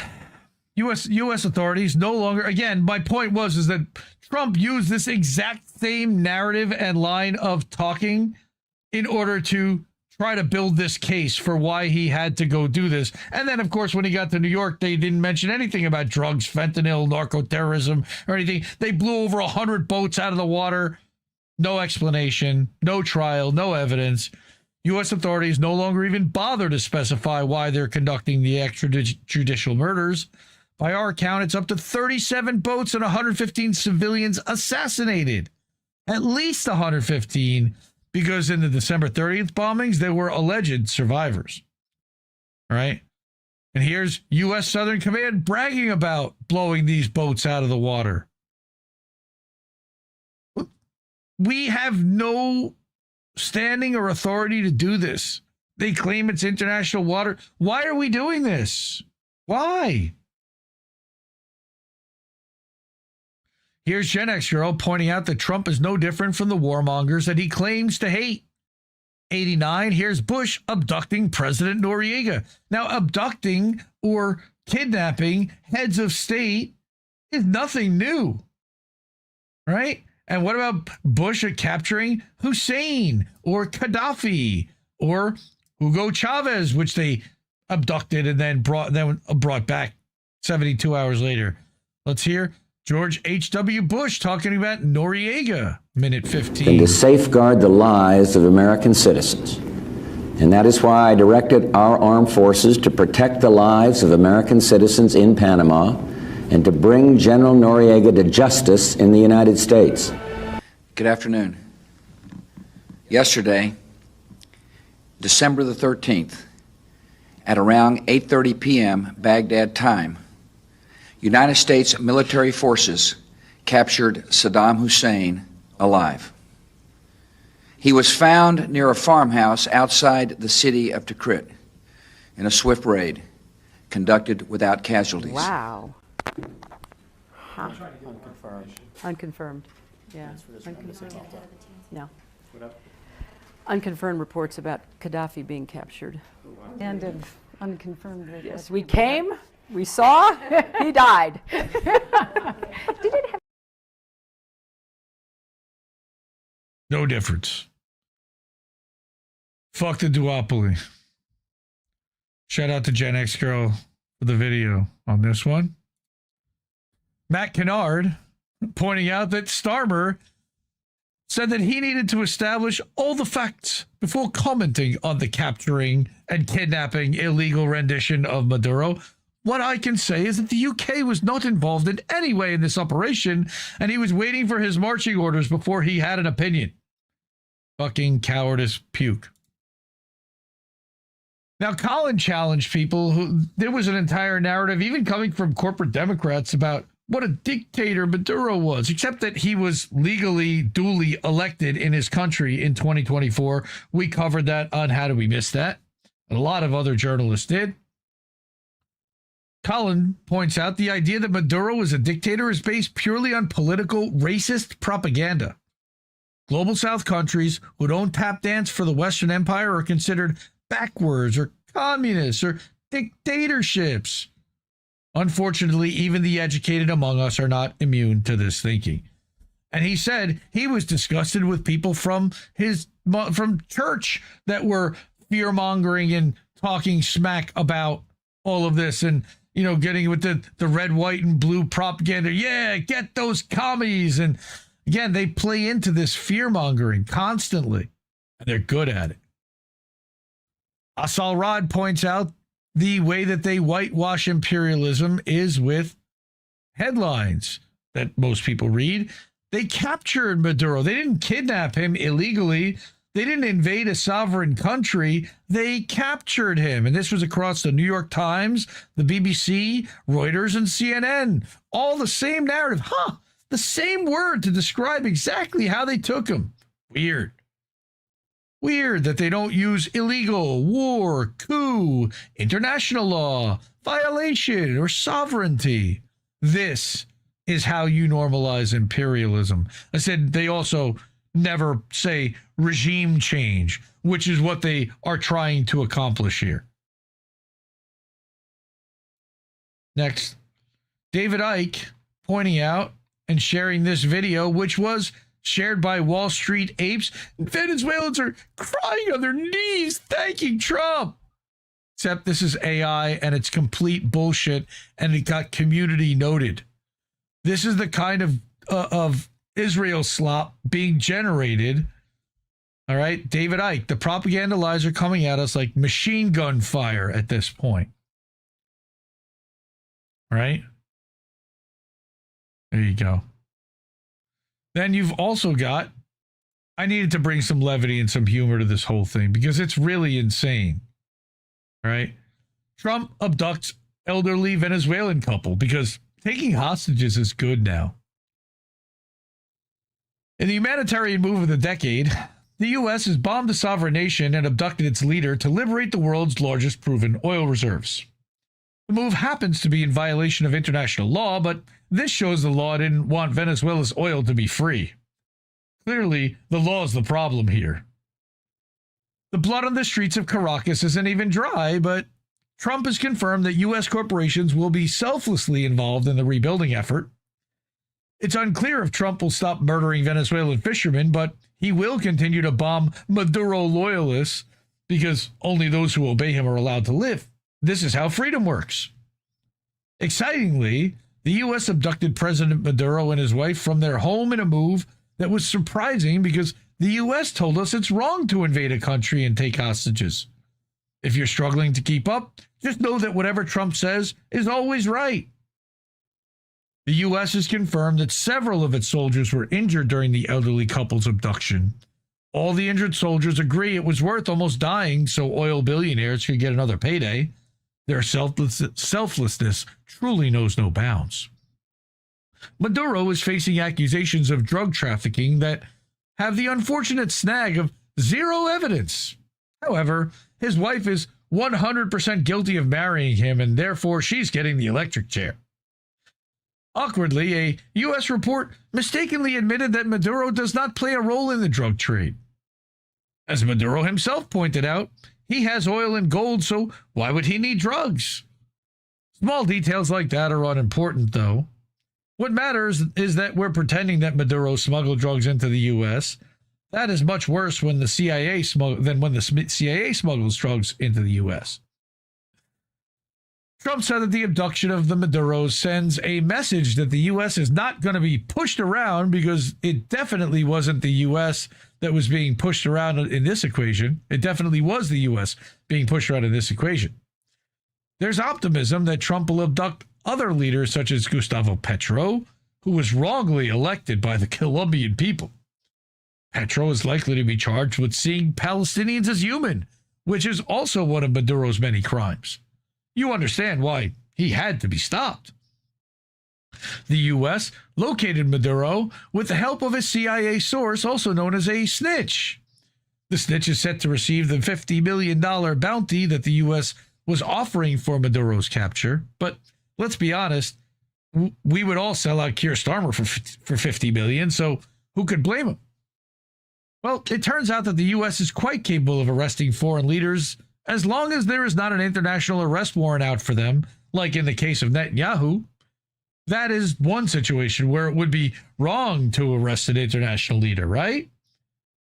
Trump doesn't recognize Maduro as the leader of Venezuela, claiming that the Venezuelans did not elect him. He would therefore like to install Maria Machado because Venezuelans also did not elect her.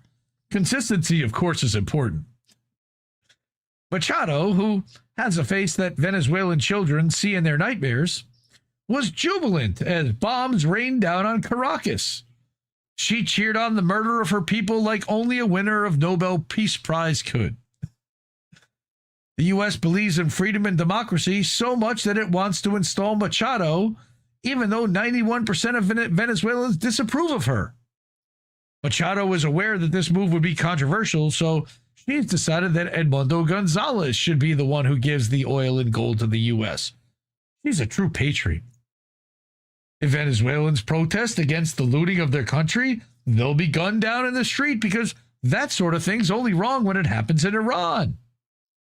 The U.S. is making preparations to ensure Venezuelans never elect a socialist again. Obviously, it's terrible when elections are rigged in Latin America, unless it's somewhere like Honduras where the U.S. was doing the rigging, in which case it's fine. Although Venezuelans were overwhelmingly against the airstrikes and abductions, the BBC was only able to interview the handful of Venezuelans that supported them. Amazing. One teary man even said that, at last, our oil is free. It might not be used to fund our services or help the Venezuelan people, but at least Trump has it now. I only hope he can continue to bomb our people to remind us to know our place. The BBC is confident that this person's views are totally representative of ordinary Venezuelans, and so is Laura, of course. Tongue planted so firmly in cheek. I love that writer. Amazing. Normal Island News, another Indie Media Award honoree. NormalIsland.co.uk. Go subscribe, go support them over there. Vanessa Beeley also wrote an article, 14 points on the Trump kidnap of Venezuelan President Maduro on the 6th anniversary of the Trump assassination of Soleimani. Oh, yeah, he did that too. That was really Michael Bolton, apparently. John Bolton, not Michael Bolton. Michael Bolton saying what a man loves a woman. All right, so read the Vanessa article, thewallwillfall.org. This one I wanted to go through, and I know Angel in the Afternoon did a bang-up job the last couple of days. If you want a lot more about what happened and what's going on in Venezuela, Angel was covering it in real time on his show. He did a show Friday for a couple hours. He came back and did a special on Saturday after they kidnapped Maduro, and then after they had him in court for an indictment, okay, and read the indictment and charged him, he went live last night and did another hour and a half. Go support Angel over at Angel in the Afternoon, right? So Esha, over at Historically, friend of the show, she published this incredible thread, and I want to go through this because this just shows what amateur hour this whole thing really is. Reading this alleged indictment against Maduro, right away, she points out that right in the first paragraph in the introduction, they mean to say export, but saying that he corrupted once legitimate institutions to import tons of cocaine into the United States. No, Venezuela was exporting tons of cocaine. And that's just the first mistake of a ton of little mistakes that they clearly rushed through and did not take their time. There are very rarely legal kind of documents that look like this.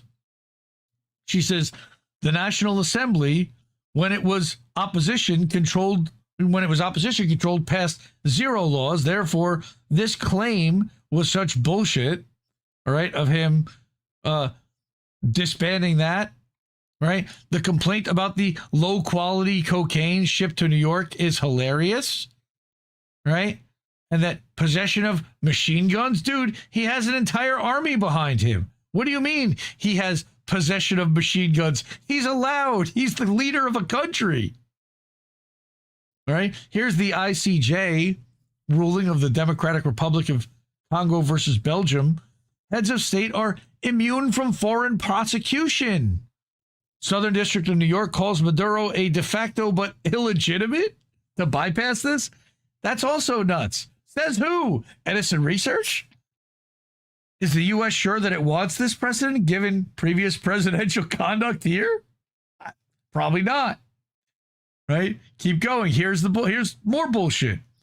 One charge is that supporting a foreign terrorist organization, but the Zetas were not designated one until 2025, right? But they're talking here about the Zetas. You see the Zetas highlighted there, right? And that was back before then. It was an object back that he did engage in contact that would be punishable for distribution of 5 kilograms, right? The Zetas before all of this. I don't see the date on that one there. But this, between 2003 or 2011, they weren't even designated as a foreign terrorist organization until 2025. This part is charging Venezuelan diplomats for doing diplomatic activity in Mexico. There's absolutely no jurisdictional nexus. Okay, more again about Venezuelans doing activities in Mexico. Again, no U.S. jurisdiction. Perfectly legal. Venezuelans can ship whatever they want in domestic flights within Venezuela. Right? And that 3 Brits were arrested, but again, not in the U.S., no jurisdiction about all this coke that was found on a flight from Venezuela to Paris. So why are we getting involved in prosecuting him for this? And yes, they're allowed to fly planes. And please describe the U.S. statute that describes relying on a culture of corruption being illegal. We rely on a culture of corruption in Ukraine, in Israel, in a bunch of places around the world. Right? There's all again, she just goes through, she nails this entire thing. This is what thousands of tons of cocaine looks like. Again, they describe thousands of tons or gazillions as a unit of measure. All right? Thousands of tons, grams, kilograms, that's a unit of measure. But thousands of tons would be 1,300 mid-sized cars. I don't think that they flew that many tons of cocaine. This whole indictment's a joke. What they were charging him with is insane. I'll bet you this was the first draft that literally it says drug traffickers, but it really is about oil companies. Unreal. So go through all again.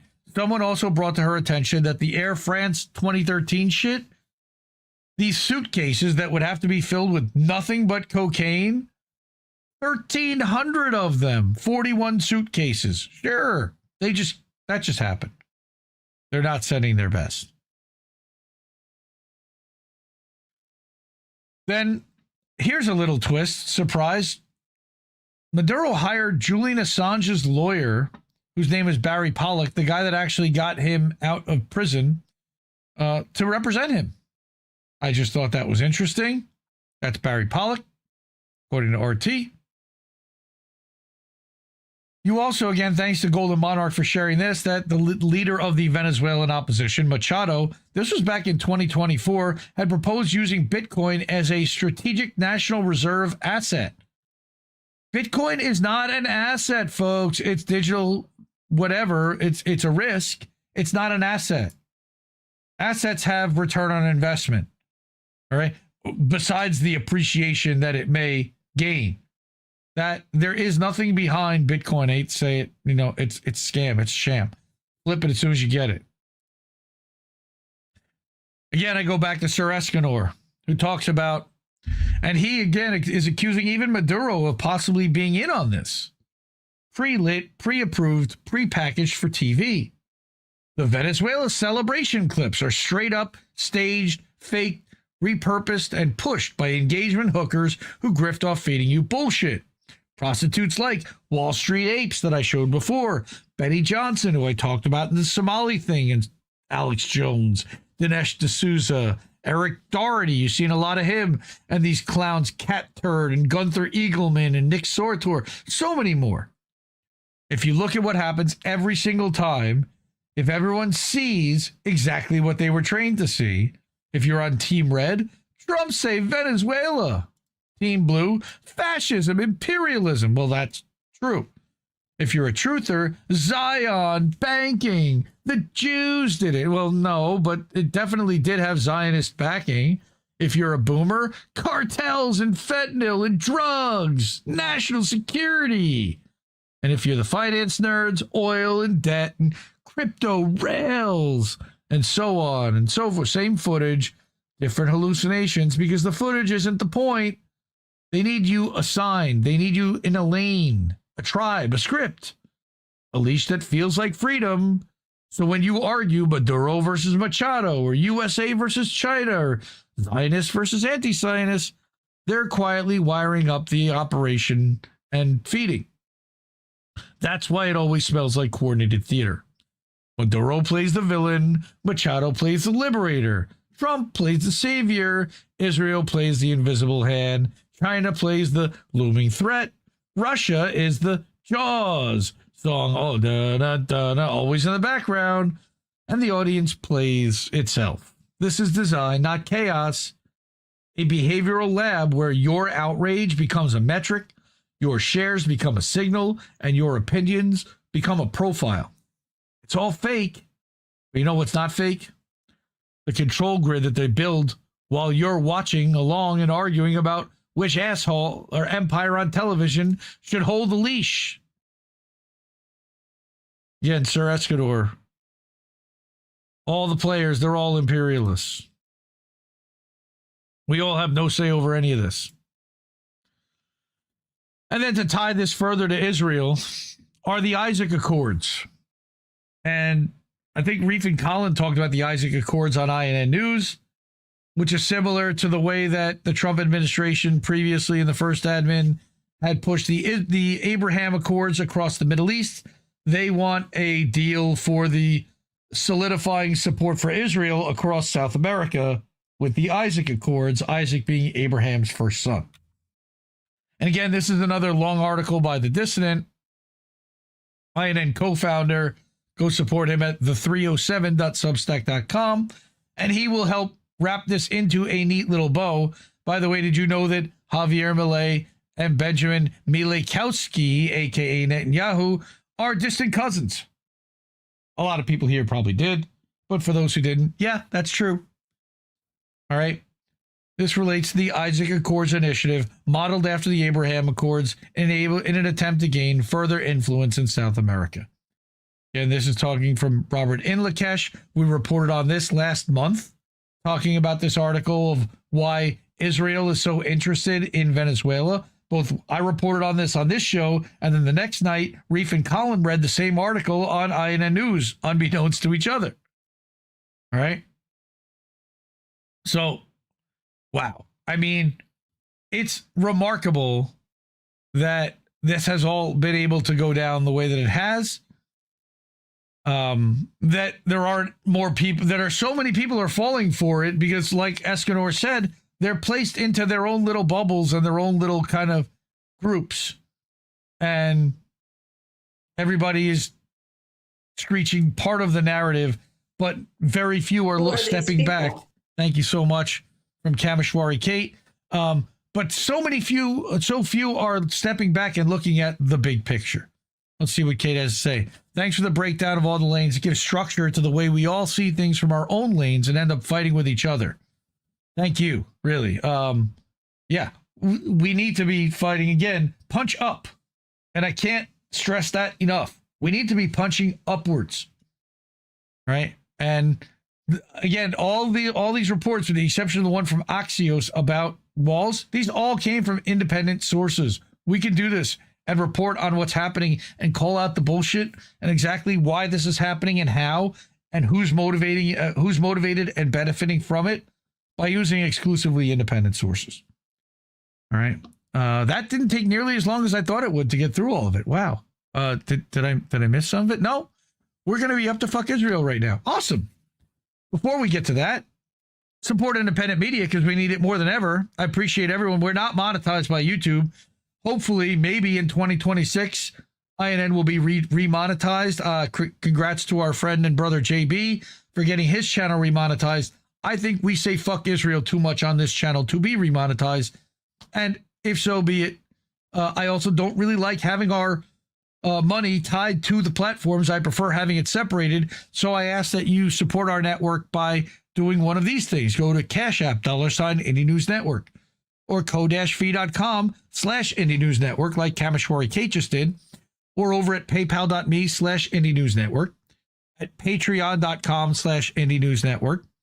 Over at our website that we host called IndieNewsNow.com, there's a section to tip the network via Stripe and keep the news free. We're also over on Substack at IndieMediaToday.com and over at INNNewsletter.com.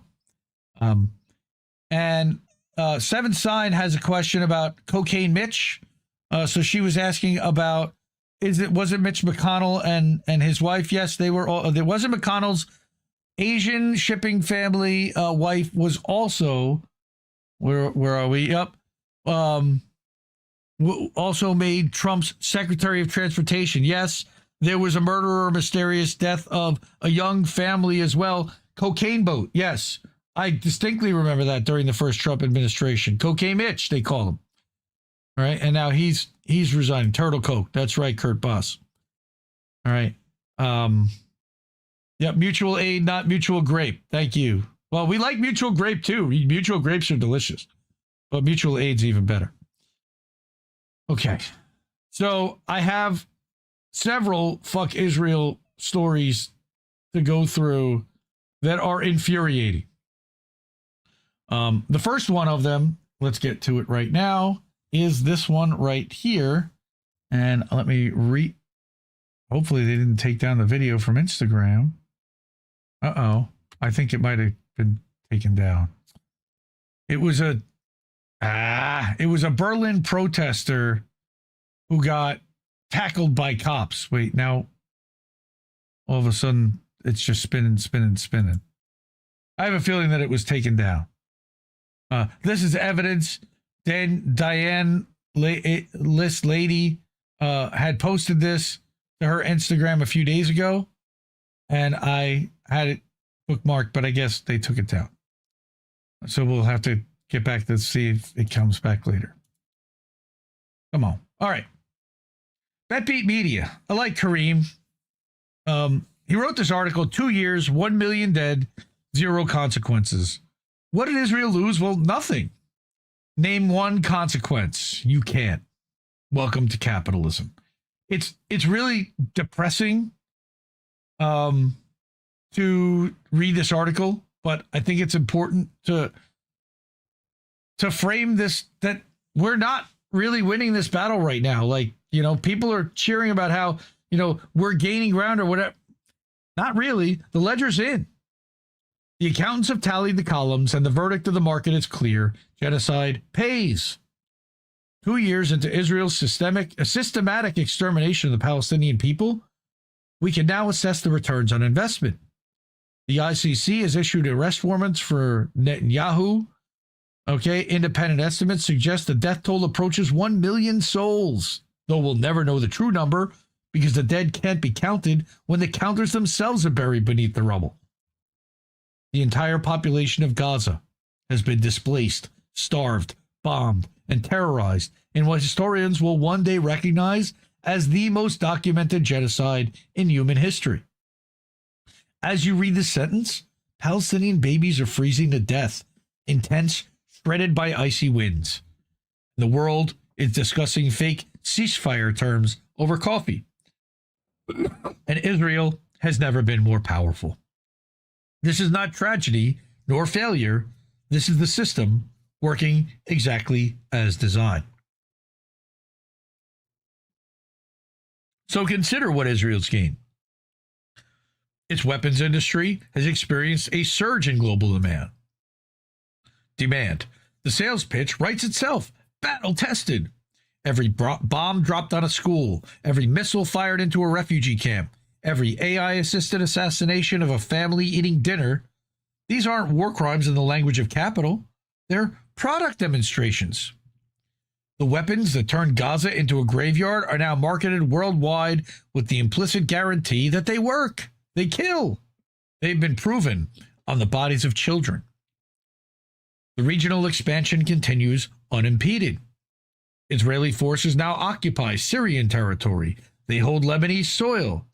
They bombed with impunity across 6 nations: Yemen, Qatar, Lebanon, Syria, Iraq, Iran, killing civilians in each, facing consequences in none. The myth of Israeli vulnerability, so carefully cultivated over decades, has been replaced by the reality of Israeli omnipotence. They can do anything. They can kill anyone. And the world will not only permit it, but fund it. Netanyahu, the man with an international arrest warrant bearing his name, has visited the American president more frequently during this genocide than at any point in his long career of occupation and apartheid. He received standing ovations in the U.S. Congress while the blood was still wet in Rafah, and again 2 weeks ago. He dictates terms to the leader of the free world, because he's the leader of the free world, while American politicians compete to demonstrate their fealty. Don't forget that fucking wall.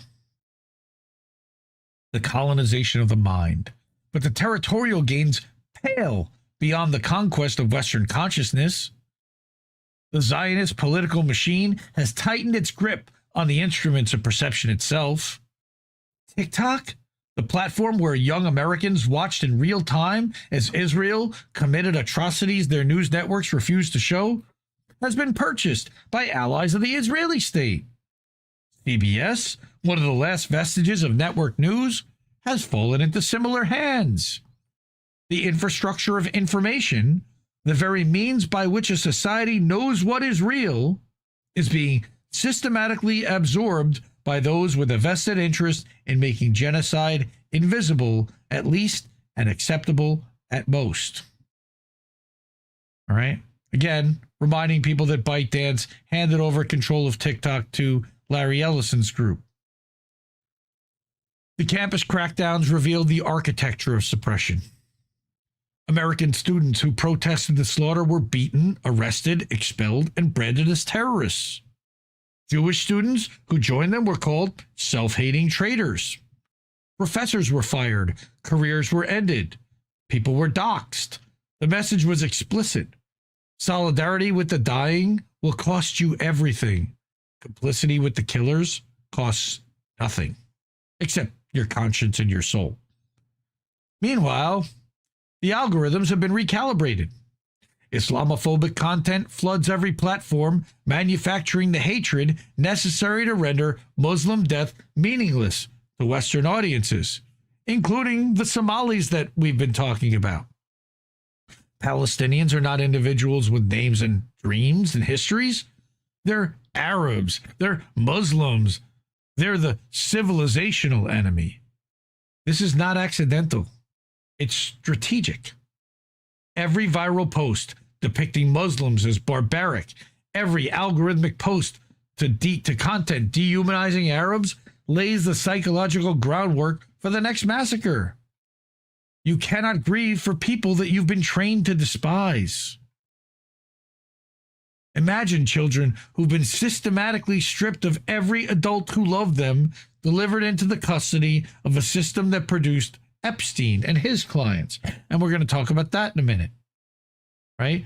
That the peace deal, Palestinian orphans have been handed to the Epstein class, and now comes the peace, quote unquote. The Abraham Accords have been extended, expanded, celebrated.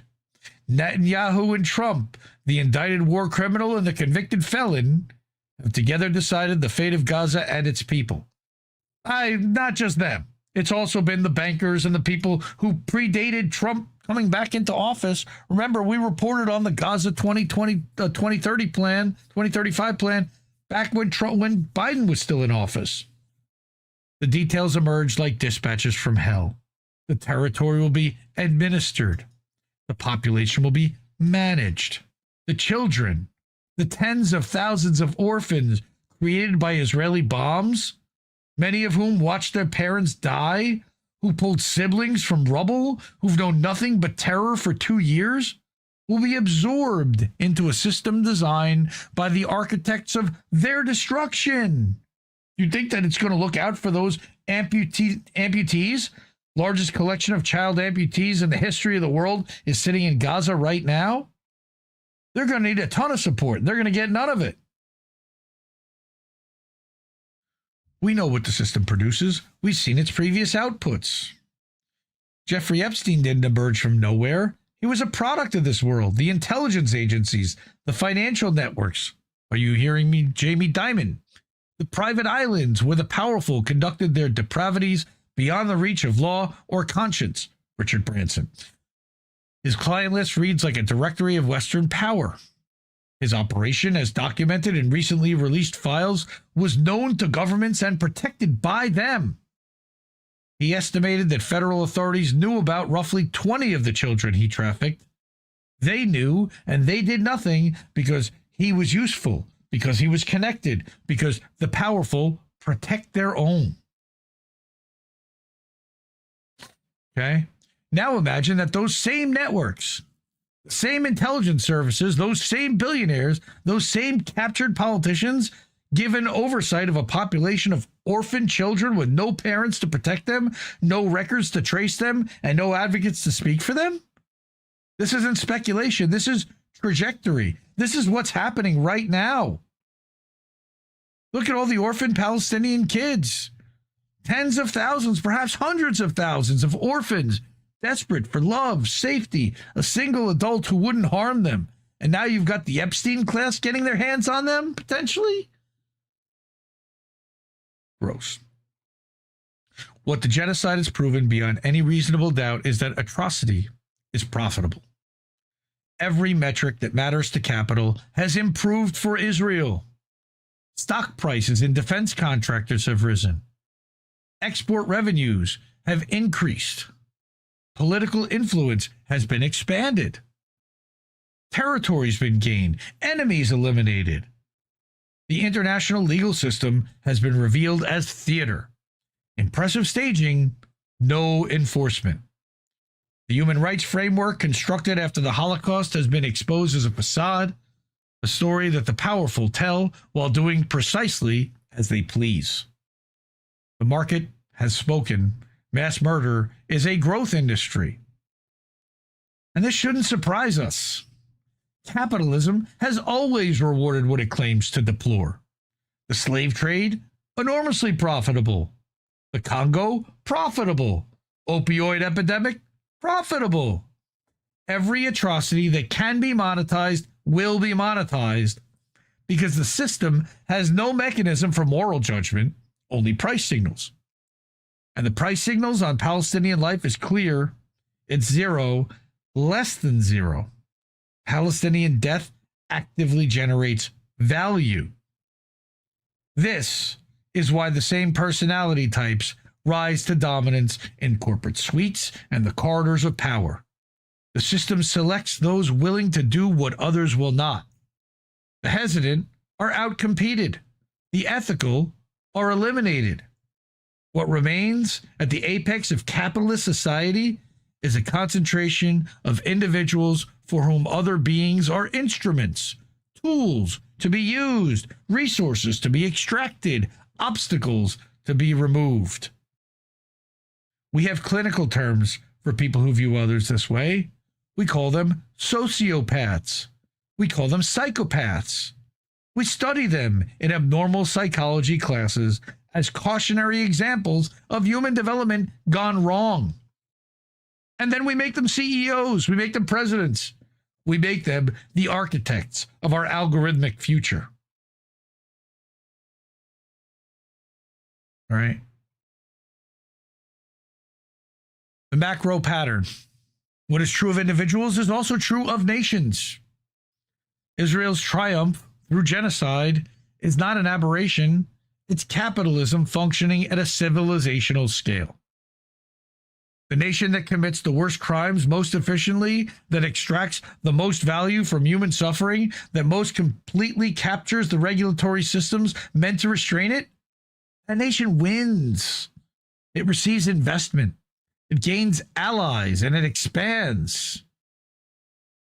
The nations that hesitate, that honor treaties, that treat international law as binding rather than advisory, those nations are conquered. They're sanctioned. They're bombed into compliance with the very rules that their destroyers ignore. They're also destabilized. Coups are funded in those countries. All right? It doesn't happen organically. It happens because capitalism steps in to make sure it happens. This is the order we've built. This is the system we sustain with every tax dollar, even though taxes don't fund spending, every investment, every slight acceptance of atrocity in exchange for comfort. And in the end, it comes back to the children of Gaza, buried under rubble or wandering through ruins, searching for parents who'll never answer. The children on Epstein's Island, delivered to predators by a system, allegedly, that saw them as commodities. The children who will be processed through whatever apparatus emerges from the Trump-Netanyahu peace deal, Palestinian, their fates decided by men who've demonstrated through decades of action exactly how much young lives mean to them, which is nothing. These are not separate categories. These are the same children, the vulnerable, the voiceless, profitable. In a system that prices everything and values nothing, children are simply another resource to be exploited for labor, for sex, for organs. Yes, we know that they've been stealing Palestinian organs from the people they murder, for target practice, for product demonstration. The specific application varies. The underlying logic does not. There it is with the organ theft. Again, the billionaires who visited Epstein's Island were not aberrations. They were the purest expressions of a system that rewards acquisition without limit and consumption without conscience. When you have everything, when every material desire can be satisfied with a phone call, when governments bend to your preferences, when you've become, in practical terms, a god, what remains? What's left to want? The forbidden, the cruel, the absolute dominion over other human beings that proves finally and completely that you are beyond all constraint. This is the indictment of our system, and no court will ever deliver it. Capitalism doesn't merely permit atrocity, it requires it. That's profound right there. The endless growth that the system demands cannot be achieved through voluntary exchange alone. There aren't enough willing sellers, not enough accessible resources, not enough undefended markets. Expansion requires expropriation. Profit requires plunder. The gap between what capital needs and what people will freely give must be bridged with violence. I'm not saying that capitalism does. Gaza is that bridge. The sweatshops are that bridge. The private prisons are that bridge. The opioid-saturated towns and strip-mined mountains and acidifying oceans, all bridges, all sacrifices, all profitable. The genius of the system is that it makes the beneficiaries complicit without their conscious knowledge.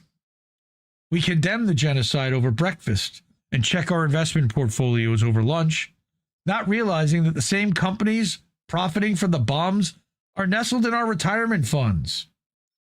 I realize that. What do you do about it? We post our outrage on platforms designed to harvest our attention for advertisers who sell products made in conditions we would never tolerate for ourselves. We're compromised from the moment we wake up until the moment we fall asleep, threaded through with the proceeds of suffering that we've trained ourselves not to see. The question is not whether this will continue. Of course it will. The system has no self-correcting mechanism. The incentives all point toward more extraction, more exploitation, more elimination of those who resist. The Palestinians understood this. They resisted anyway. Many of them are now dead. The question is whether we will continue to pretend that we don't know. Whether we'll keep telling ourselves that this is somehow an aberration, a departure from norms, a problem that can be solved within the existing framework. Whether we'll vote for the lesser evil one more time and then one more time after that, as the evil incrementally advances, as the bodies accumulate, as the algorithms tighten their grip, and as the censorship continues. Or whether we will finally see the system for what it is, not broken, but functioning, not failing, but succeeding, not departing from its values, but expressing them with terrible clarity. The genocide won't end because of our protests or court orders or electoral outcomes. It's going to end when it's no longer profitable, when the cost of the continuation exceeds the benefits, when those who sustain it with money, with silence, with participation, decide that they can sustain it no longer. That decision has not yet been made. And somewhere in a boardroom or a bunker or a server farm humming with AI, the architects of our future are calculating exactly how much human life they can convert to profit while knowing that the system they built will inevitably consume them too. Man, that was long, but and dark, but it's so important to really understand and assess where we really are from an honest perspective. And I think that while it might be a little doomerish, I still think that he's accurate. They haven't lost anything. You know, what hurting them in their wallet, as he said, is the only thing that these guys fucking understand. And I've been saying that forever. Fuck Israel. The way you fuck them is their wallet. That's all they care about is their money. In turn, fuck Israel because they are trying to now push a bill to restrict the Muslim call to prayer across Palestine. They aren't even going to be allowed to play the noise, the chants. Wow. Yep. They're pushing it, and it'll likely happen too. Again, nobody's stopping this shit. There used to be an American president that would stop it.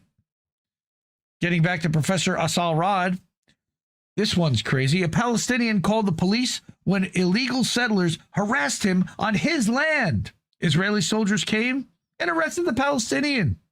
This is what apartheid looks like. Israel at war, day 813. No, that's Israel dropping bombs on people that aren't firing back. Day 812. Fuckers. More Asal Rad. Bringing a Nasser Jr. comic. See, there's no genocide in Gaza. No, there's no press to report it, so there must not be one, right? That's what happens when they murder more than 300 journalists and their families. Okay, speaking of which, IndieNewsNow has a website, has a Twitter account where we retweet and post articles from a lot of the creators that we amplify on the website. And I saw this one the other day from Caitlin Johnstone, and I'm going to play the actual piece. Israeli government put my name at the top of an anti-Semite list. Yep. This one's unbelievable. So let's listen to Tim and Tim read this from Caitlin. The Israeli government put my name at the top of an anti-Semite list. My name appears at the top of a list in a document the Israeli government released earlier this month in order to draw false associations between the Bondi Beach shooting and online criticism of Israel and its atrocities. The PowerPoint document, released by Israel's Ministry for Diaspora Affairs and Combating Anti-Semitism, is titled Delegitimization and Anti-Semitism in Australia, a snapshot October to December 2025. And its claims have been cited by Israeli media outlets like Ynet News.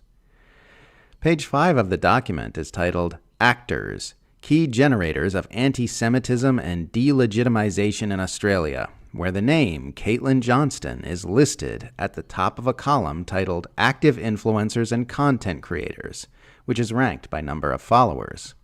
Page 7 describes me as an anti-Western blogger promoting conspiracies and complete delegitimization of Israel. This word, delegitimization, appears throughout the document, which I personally find funny. They knew the anti-Semitism claim couldn't stand on its own, so they had to tack on this weird extra complaint about people delegitimizing the state of Israel, as though that's a bad thing. I'll always deny harboring any hatred toward Jews or Judaism, but I'll happily admit to trying to delegitimize a genocidal apartheid state that cannot exist without nonstop violence and abuse. The document attempts to make the argument that in the 2 months leading up to the Bondi attack, there was an epidemic of anti-Semitic hate speech online, absurdly insinuating that those of us who were criticizing Israel and its abuses during that time incited 2 ISIS guys to commit an act of terrorism, like ISIS were just a bunch of cuddly-wuddly snuggle bears until some Australian influencers tweeted mean things about Israel. Page 14 of the document is captioned, "Examples of recent hate speech in the 2 months leading up to the attack. Selected anti-Semitic tweets on X, Caitlin Johnston," and it consists of 2 tweets.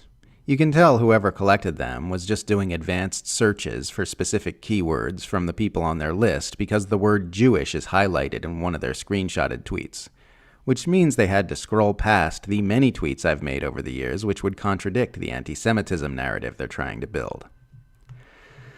The first tweet is from August 6 of this year, and it features a screenshot from journalist Owen Jones noting that just 6.7% of Israeli Jews surveyed had told pollsters that they are very troubled by reports of starvation and suffering in Gaza. I captioned the screenshot as follows. Poll after poll after poll shows that Jewish Israelis are horrible people who are quantifiably much more cruel and immoral than pretty much any other population. At a certain point, you have to stop thinking the polls might be mistaken and see that the only real mistake is Israel. End quote. Note that I didn't say Jews, but Jewish Israelis. Poll after poll after poll shows that Israeli Jews are indeed horrible people who hold sociopathic attitudes toward Palestinians, because that's what happens when you're the privileged group in an apartheid state. White South Africans were horrible people during South African apartheid, too. You can't have apartheid without indoctrinating your public to see the disempowered groups as less than the empowered group. It doesn't say anything about Jews or Judaism that this is the case. That's just how apartheid works. The second tweet is from October 6th of this year, and it reads as follows. Someone who is truly and sincerely worried about a rise in anti-Semitism will oppose the mass slaughter of children under the Star of David banner by a state which claims to represent all Jews, while Jewish billionaires buy up media to silence criticism of that state, and Jewish oligarchs openly purchase the president of the world's most powerful government to ensure the facilitation of that state's atrocities. Now, I guess this one might look anti-Semitic if you didn't know that every single part of it is completely true. Israel has indeed been mass slaughtering children and does indeed have a Star of David on its flag.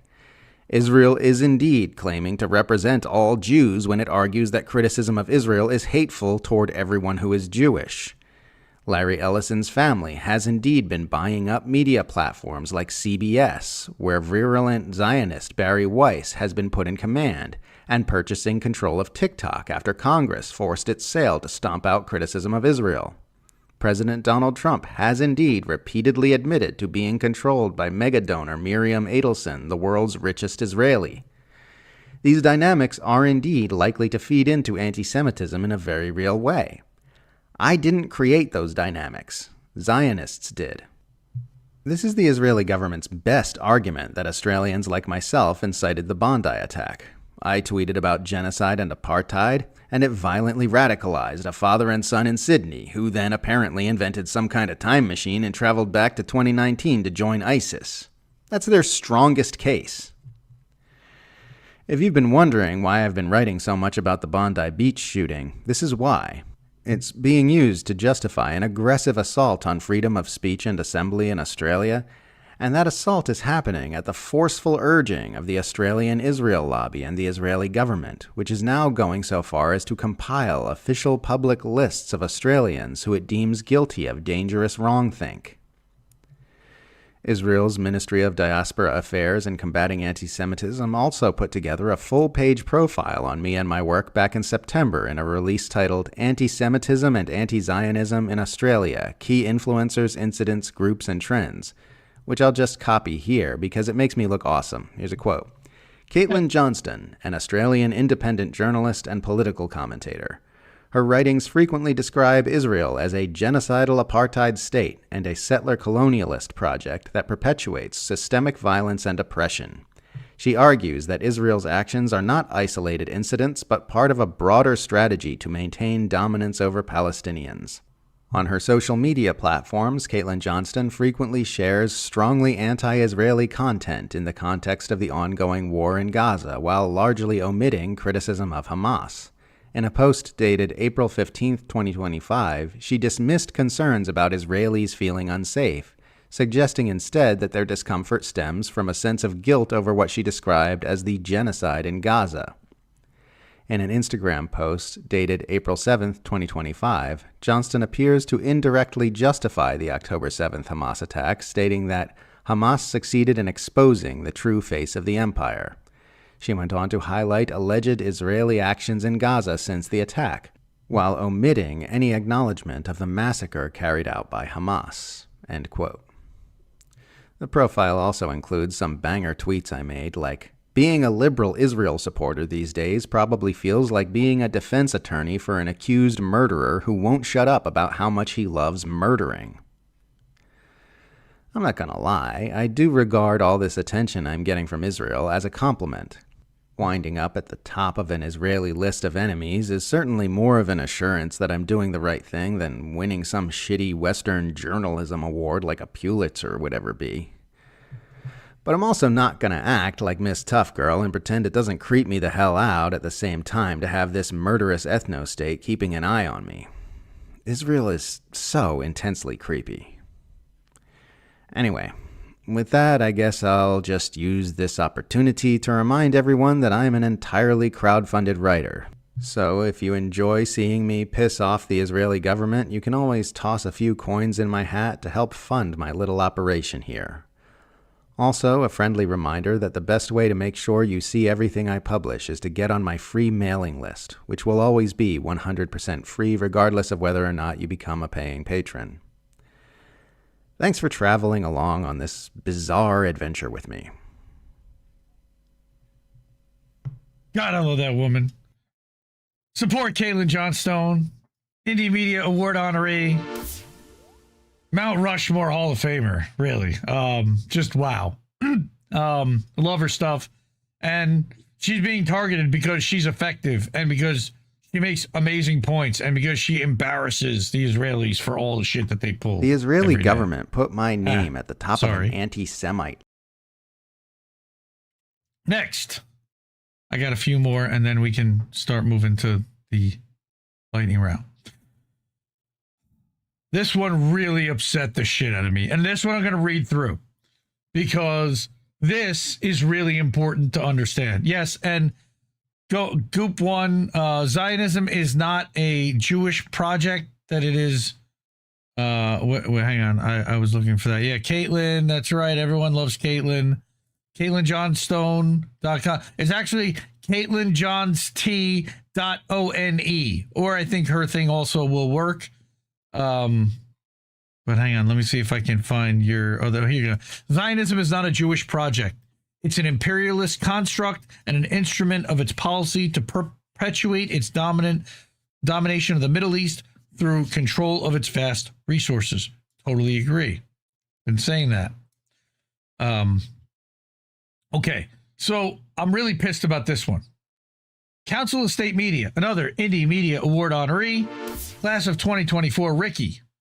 So again, I tweeted this out because we have an auto tweet that anytime one of the outlets or journalists that's involved in IndieNewsNow's website puts something out, it will automatically tweet it from the IndieNewsNow _ Twitter account. So follow that feed because that's an ongoing real-time feed of articles and videos that are being published to the site. So when this one came out, I got really mad because I was like, here's proof I'm being watched by Israel. I'm not suicidal. And I remember very clearly that, who was it? Virginia Giuffre had made a statement about not being suicidal, and then she ended up dead. So here's the story.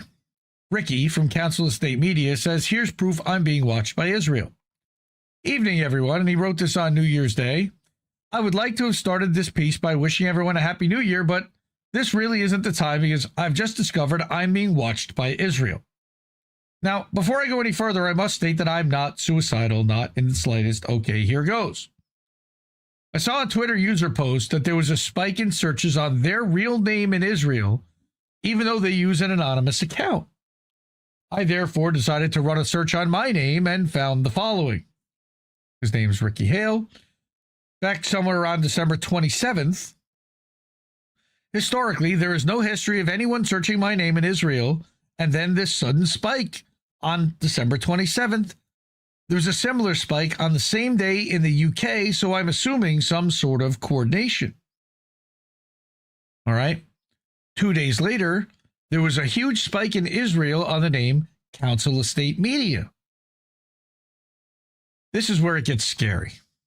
I ran a search on my address, found a large spike on December 27th and a smaller spike on January 1st. I've cropped my address out of the image for obvious reasons.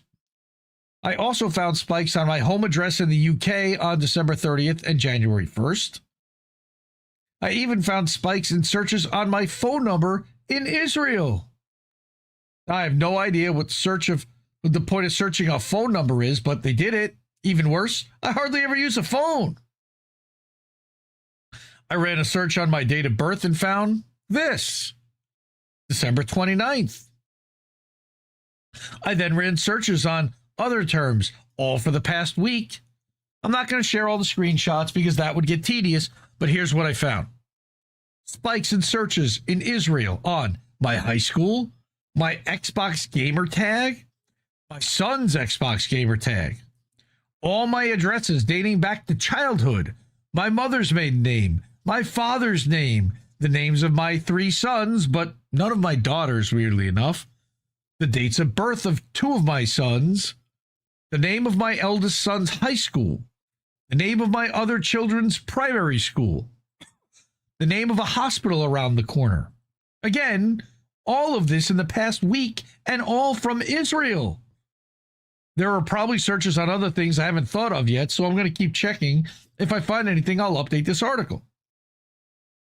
I must emphasize that there is no search history on any of these items in Israel prior to the last 7 days, so this has all happened at once, meaning there's zero chance that any of these could just be random searches.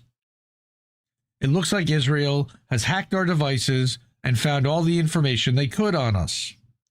Now, if it was just about me, that's one thing, but to go after my kids, that's some next level fucking evil. But we know that they go after kids. It seems clear that I'm being targeted because I am morally opposed to genocide. The sad thing is, I didn't even write about Israel or Palestine much until this genocide started, and all I ask is that it ends.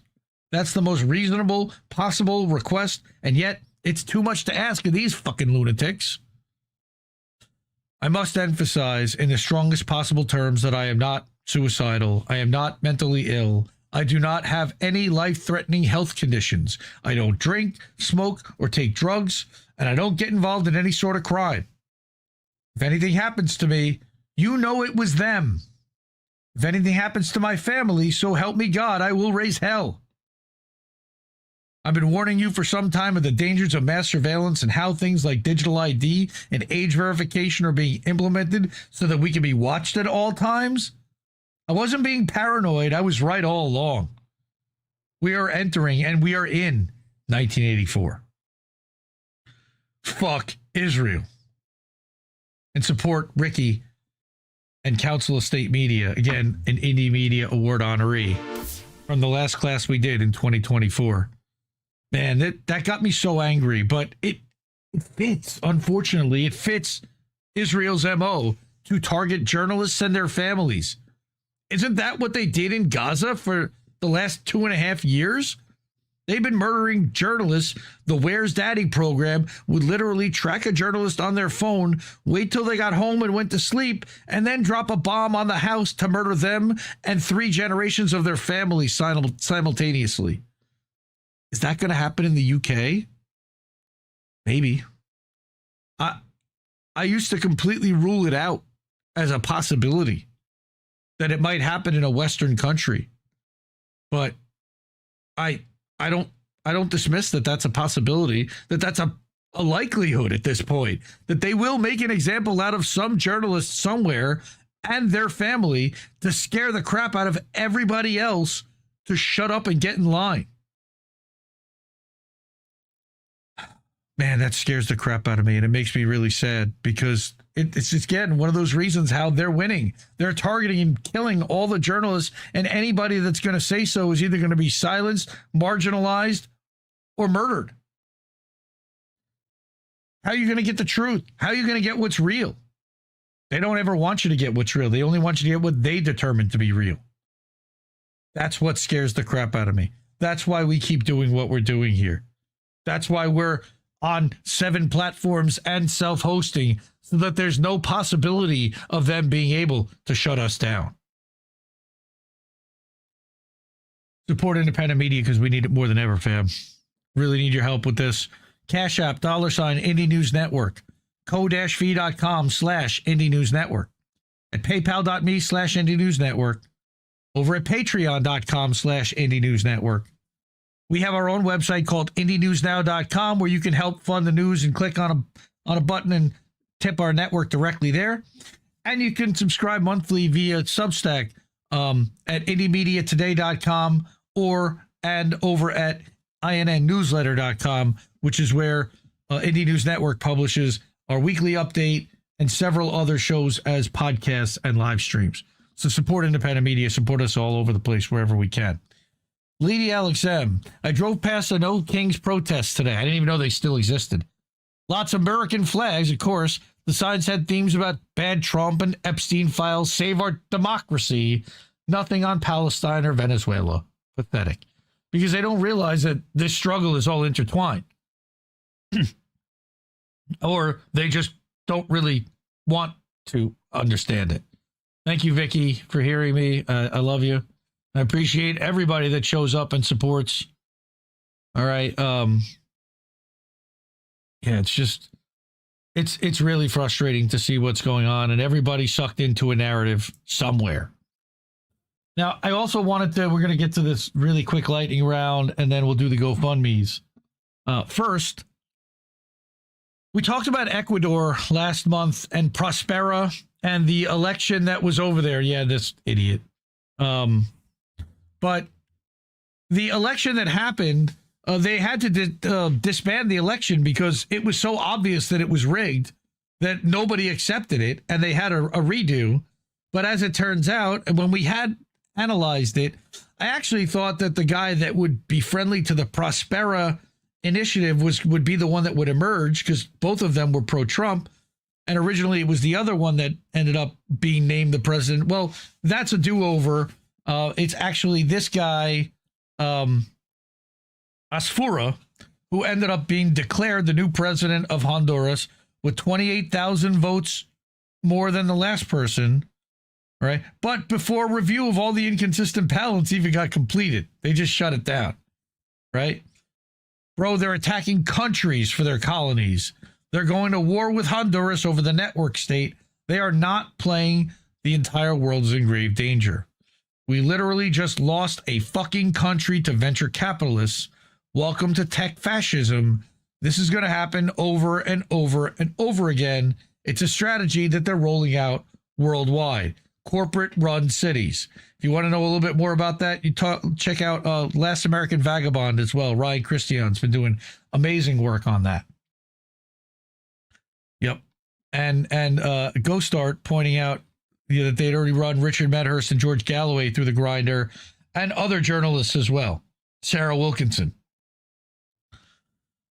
Okay, so this is another thing that had happened over the last month, is that the EU sanctioned a Swiss colonel for speaking out against Ukraine and for telling the truth. So I'm going to just leave a headline here, and I'll link the article afterwards on the Substack. But this is about pay, obey, or get debanked. We talked about Francesca Albanese being sanctioned by the United States and being unable to get reimbursed for health care, but it's way, way worse than that for her. But this is a new method that they're using, is to sanction individuals to make sure that they can't bank, that they can't live, that they can't exist in society unless they go along. So that's Jacques Baud, is the Swiss colonel. All right, the EU's decision to sanction him is a demonstration and a warning of things to come. All right, who is he? A former Swiss intelligence officer and military analyst, had not been accused of espionage, violence, or criminal activity. He's been sanctioned for analysis, more precisely for analysis that contradicts the dominant EU NATO narrative on Ukraine, Russia, and Western escalation. Again, read that whole thing. I'll post a link to it later. I also found this really good piece. Now, Christian is the founder of the Eisenhower Media Network, which is Matthew Ho is a part of, and it's former U.S. soldiers and members of the military that are now against the military and call it out for what it is. So he published this article about how corporations view and own the military. And again, I think this is a really important piece to look at the money. Follow the money. I've always said follow the money. How it executes its control and what you get as a result of it. All right. And all the different, this is just all the bases that we have in the Middle East, right? In the Indo-Pacific. Finally, I did want to mention about how fucky ICE still is being. It seems a CBP agent brake checked the guy following him, causing a rear end crash. And then after briefly detaining the driver, they let him go. But a week later, they blew up his front door in a highly publicized raid with videographers on hand while lying about what happened. They used explosive on a home in Huntington Beach, California, while a mom and child were inside searching for the father. He was accused a week earlier of deliberately crashing into an unmarked CBP vehicle, but video appears to contradict that claim. That was just not right. We did not get a response to questions about why federal agents let George go, then a week later used such high-risk tactics to arrest him. He immediately turned himself in. Prosecutors didn't request detention, and a judge sent him home the same day. The Times found no past record of violent offenses. In the federal complaint against George, the prosecutor mentions a previous incident when he allegedly heckled Border Patrol agents. But he's officially charged with injuring government property. And the crux of the case is the accusation that George deliberately collided with the Border Patrol pickup, which had stopped in a manner that should have allowed any car traveling behind him to stop safely. But this claim is directly contradicted by the agent himself. I was going to go off the curb, but I couldn't, so I slammed on my brakes and he was right on me. And the allegation of a deliberate collision is not evident in the footage. In fact, brake lights indicate George is braking as soon as the pickup begins to stop. In mid-July, Bovino posted this ominous video of the raid at George's house, with text warning people will face justice regardless of their immigration status. The next day, George finds out the federal government has dropped the charges. His case is dismissed. So nobody pays for his front door. Nobody apologizes. Like, no accountability whatsoever for Border Patrol. Fuck those guys. Nobody, like, they can't be sued. Like, that. Maybe they'll pay out years later if you can hold on that long and you can afford to sustain it. Man, dark. Sorry, everyone. I wish I had better news. There's a lot of shit happening in the world, a lot of fuckery, and it needs to be reported because otherwise it gets swept under the rug and people don't know.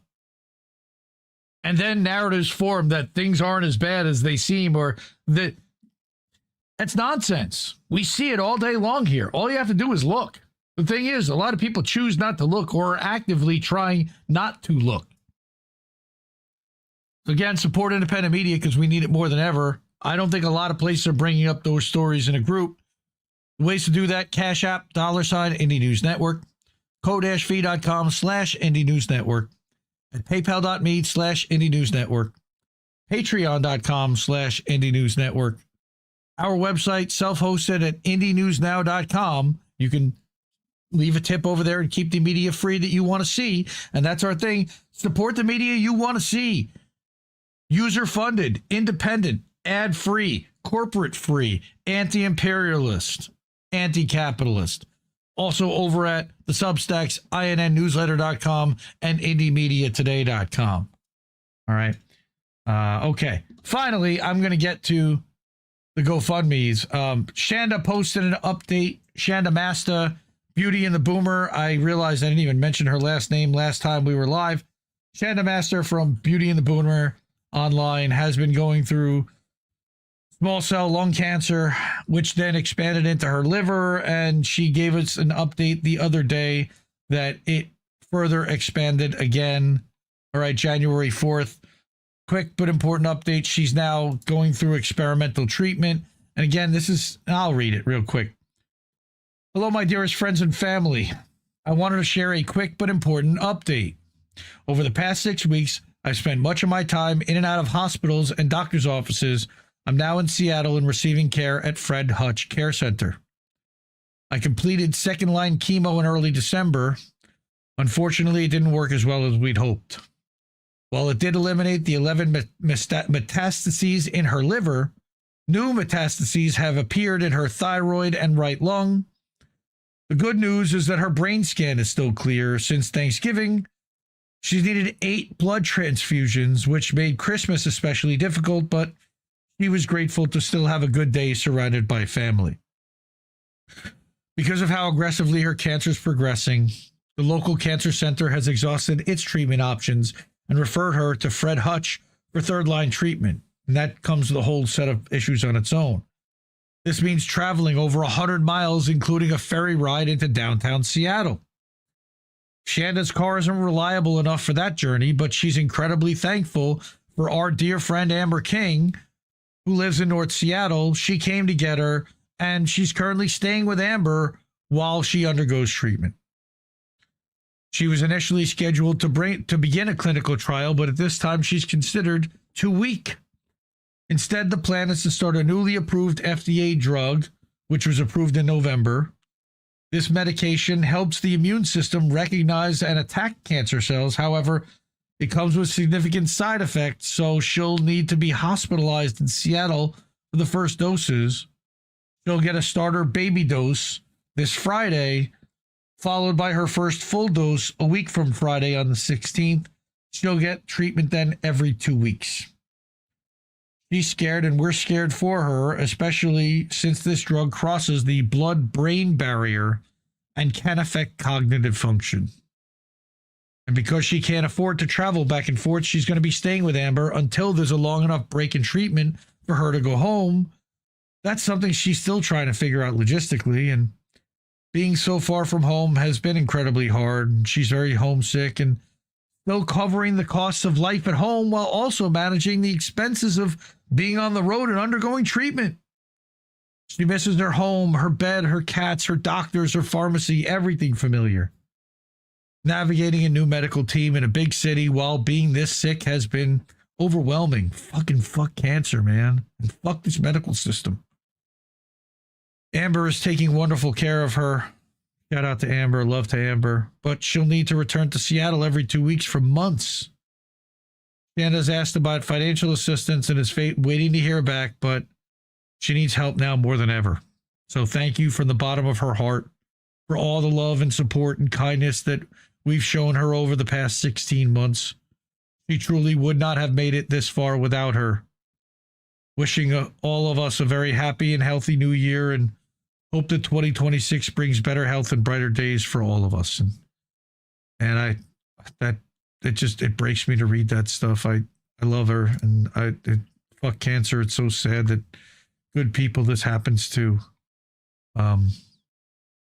You know, we were able to give $50 to this over the holiday break. We gave out some mutual aid to all the GoFundMes that we've been supporting. But please, if you're able to, here is Shanda's link to her GoFundMe, so you can drop her a couple of bucks and help her manage the costs if you're able. Thank you. Yeah, exactly, Kate. That's just a couple of days from now, Friday the 9th. Okay, so next we've got Natalia. Natalia is also in the process of being deported. They are appealing right now. Anthony said that they had taken some money and funded the appeal, and they took some money and gave it to her daughter who needed that for some stuff at school. Totally understand. Shout out to Natalie, who's donated quite a bit. Again, Natalia has been here legally for 9 years, currently in the process of applying for a green card. She was taken into ICE custody and locked up for months and still has not been able to get out. We want her free. We need her free. She did not do anything to warrant justifying locking her up for 6 months and then deporting her on top of it. So she's got to start all over in a country where she was granted asylum from here. We read her letter on the air. Then there's Justice for Aspen. And shout out to our friend Halo Benson, Aspen's mom. I heard from Halo over the winter break. Thank you so much for the fudge that she sent over Christmas. Much love. Appreciate that. They have been able to fund an investigator, but they are still in need of a lot. And that is just the first step. And since we hit the $12,500 mark, I don't think that very much has come into her GoFundMe. Again, she's going to need a bunch more to fund lawyers and investigators and who knows what else. And life, by the way, while she's doing this. She's not really working. So you can purchase her art by going to this link, tr.ee/justice and the number 4 Aspen. And there's a link to her artwork. There's a link to the GoFundMe. There's a link to watch the interviews that I did with her and the fundraiser we did, to read the article that Dissent in Bloom had written about her story and just how wrong this all is. Again, here's Aspen's GoFundMe, which is up to $12,572. So we got a couple of bucks. I know it had just gotten $12,500. And again, much more is needed. So if you're able to, please support these amazing causes and these fantastic people. I also wanted to point out 2 things here. The merch store at IndieNewsNow.com. I talked about it a couple of times tonight, but we do have a merch store where you can pick up t-shirts, beanies, hoodies, and support the media you want to see by wearing our logos and telling other people about the network and about shows in the channel. I also wanted to mention that I have been maintaining this weekly calendar, which you can link to from INN Newsletter's weekly updates. And this is updated in real time. So even tonight's live stream is on here, and you can see a link to it with the title and everything. And this kind of lays out the schedule of all the live streams, the articles, and the clips that are being generated daily. And you can go back, and this goes back to the middle of November, and find every single piece of content that INN put out uniquely between us and our members. So please, by all means, go to this website. I built this in a Canva site. It's really not mobile friendly, but it's a great site that I actually really like to update. I'm going to work on building something like this into IndieNewsNow.com going forward at some point. But in the meantime, please leverage this website to find all the stuff at INN. You can also find that again at INNNewsletter.com at the weekly updates. All right. Wow, I'm wiped. We got through it all. Thank you, everyone, for sticking with me. Thank you for supporting independent media and for INN. And yeah, and see you next Tuesday. And we're going to do this every Tuesday, 10 o'clock.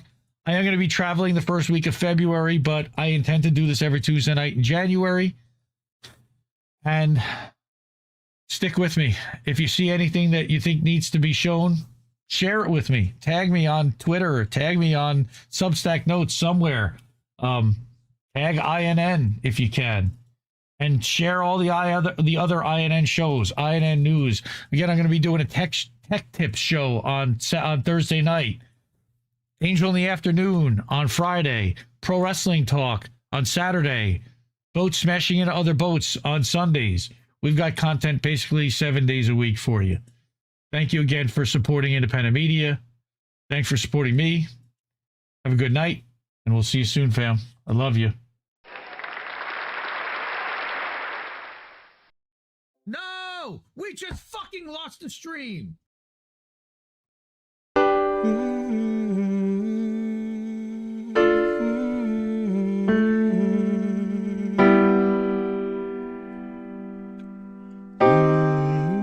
I think I liked it better being blind, when I couldn't read between the lines, and when I couldn't see the cracks in the structure that lay bare before me the whole time. I think I liked it better back when I suspended disbelief and swallowed pride. I thought I knew the difference in the red from the blue, but they both bleed us so dry. They both bleed us so dry. My favorite songs don't hit the same way. I get to the end of a 4-minute track and I'm only looking back thinking, what did they actually say? So I guess this isn't such an awful place. Is that what you want?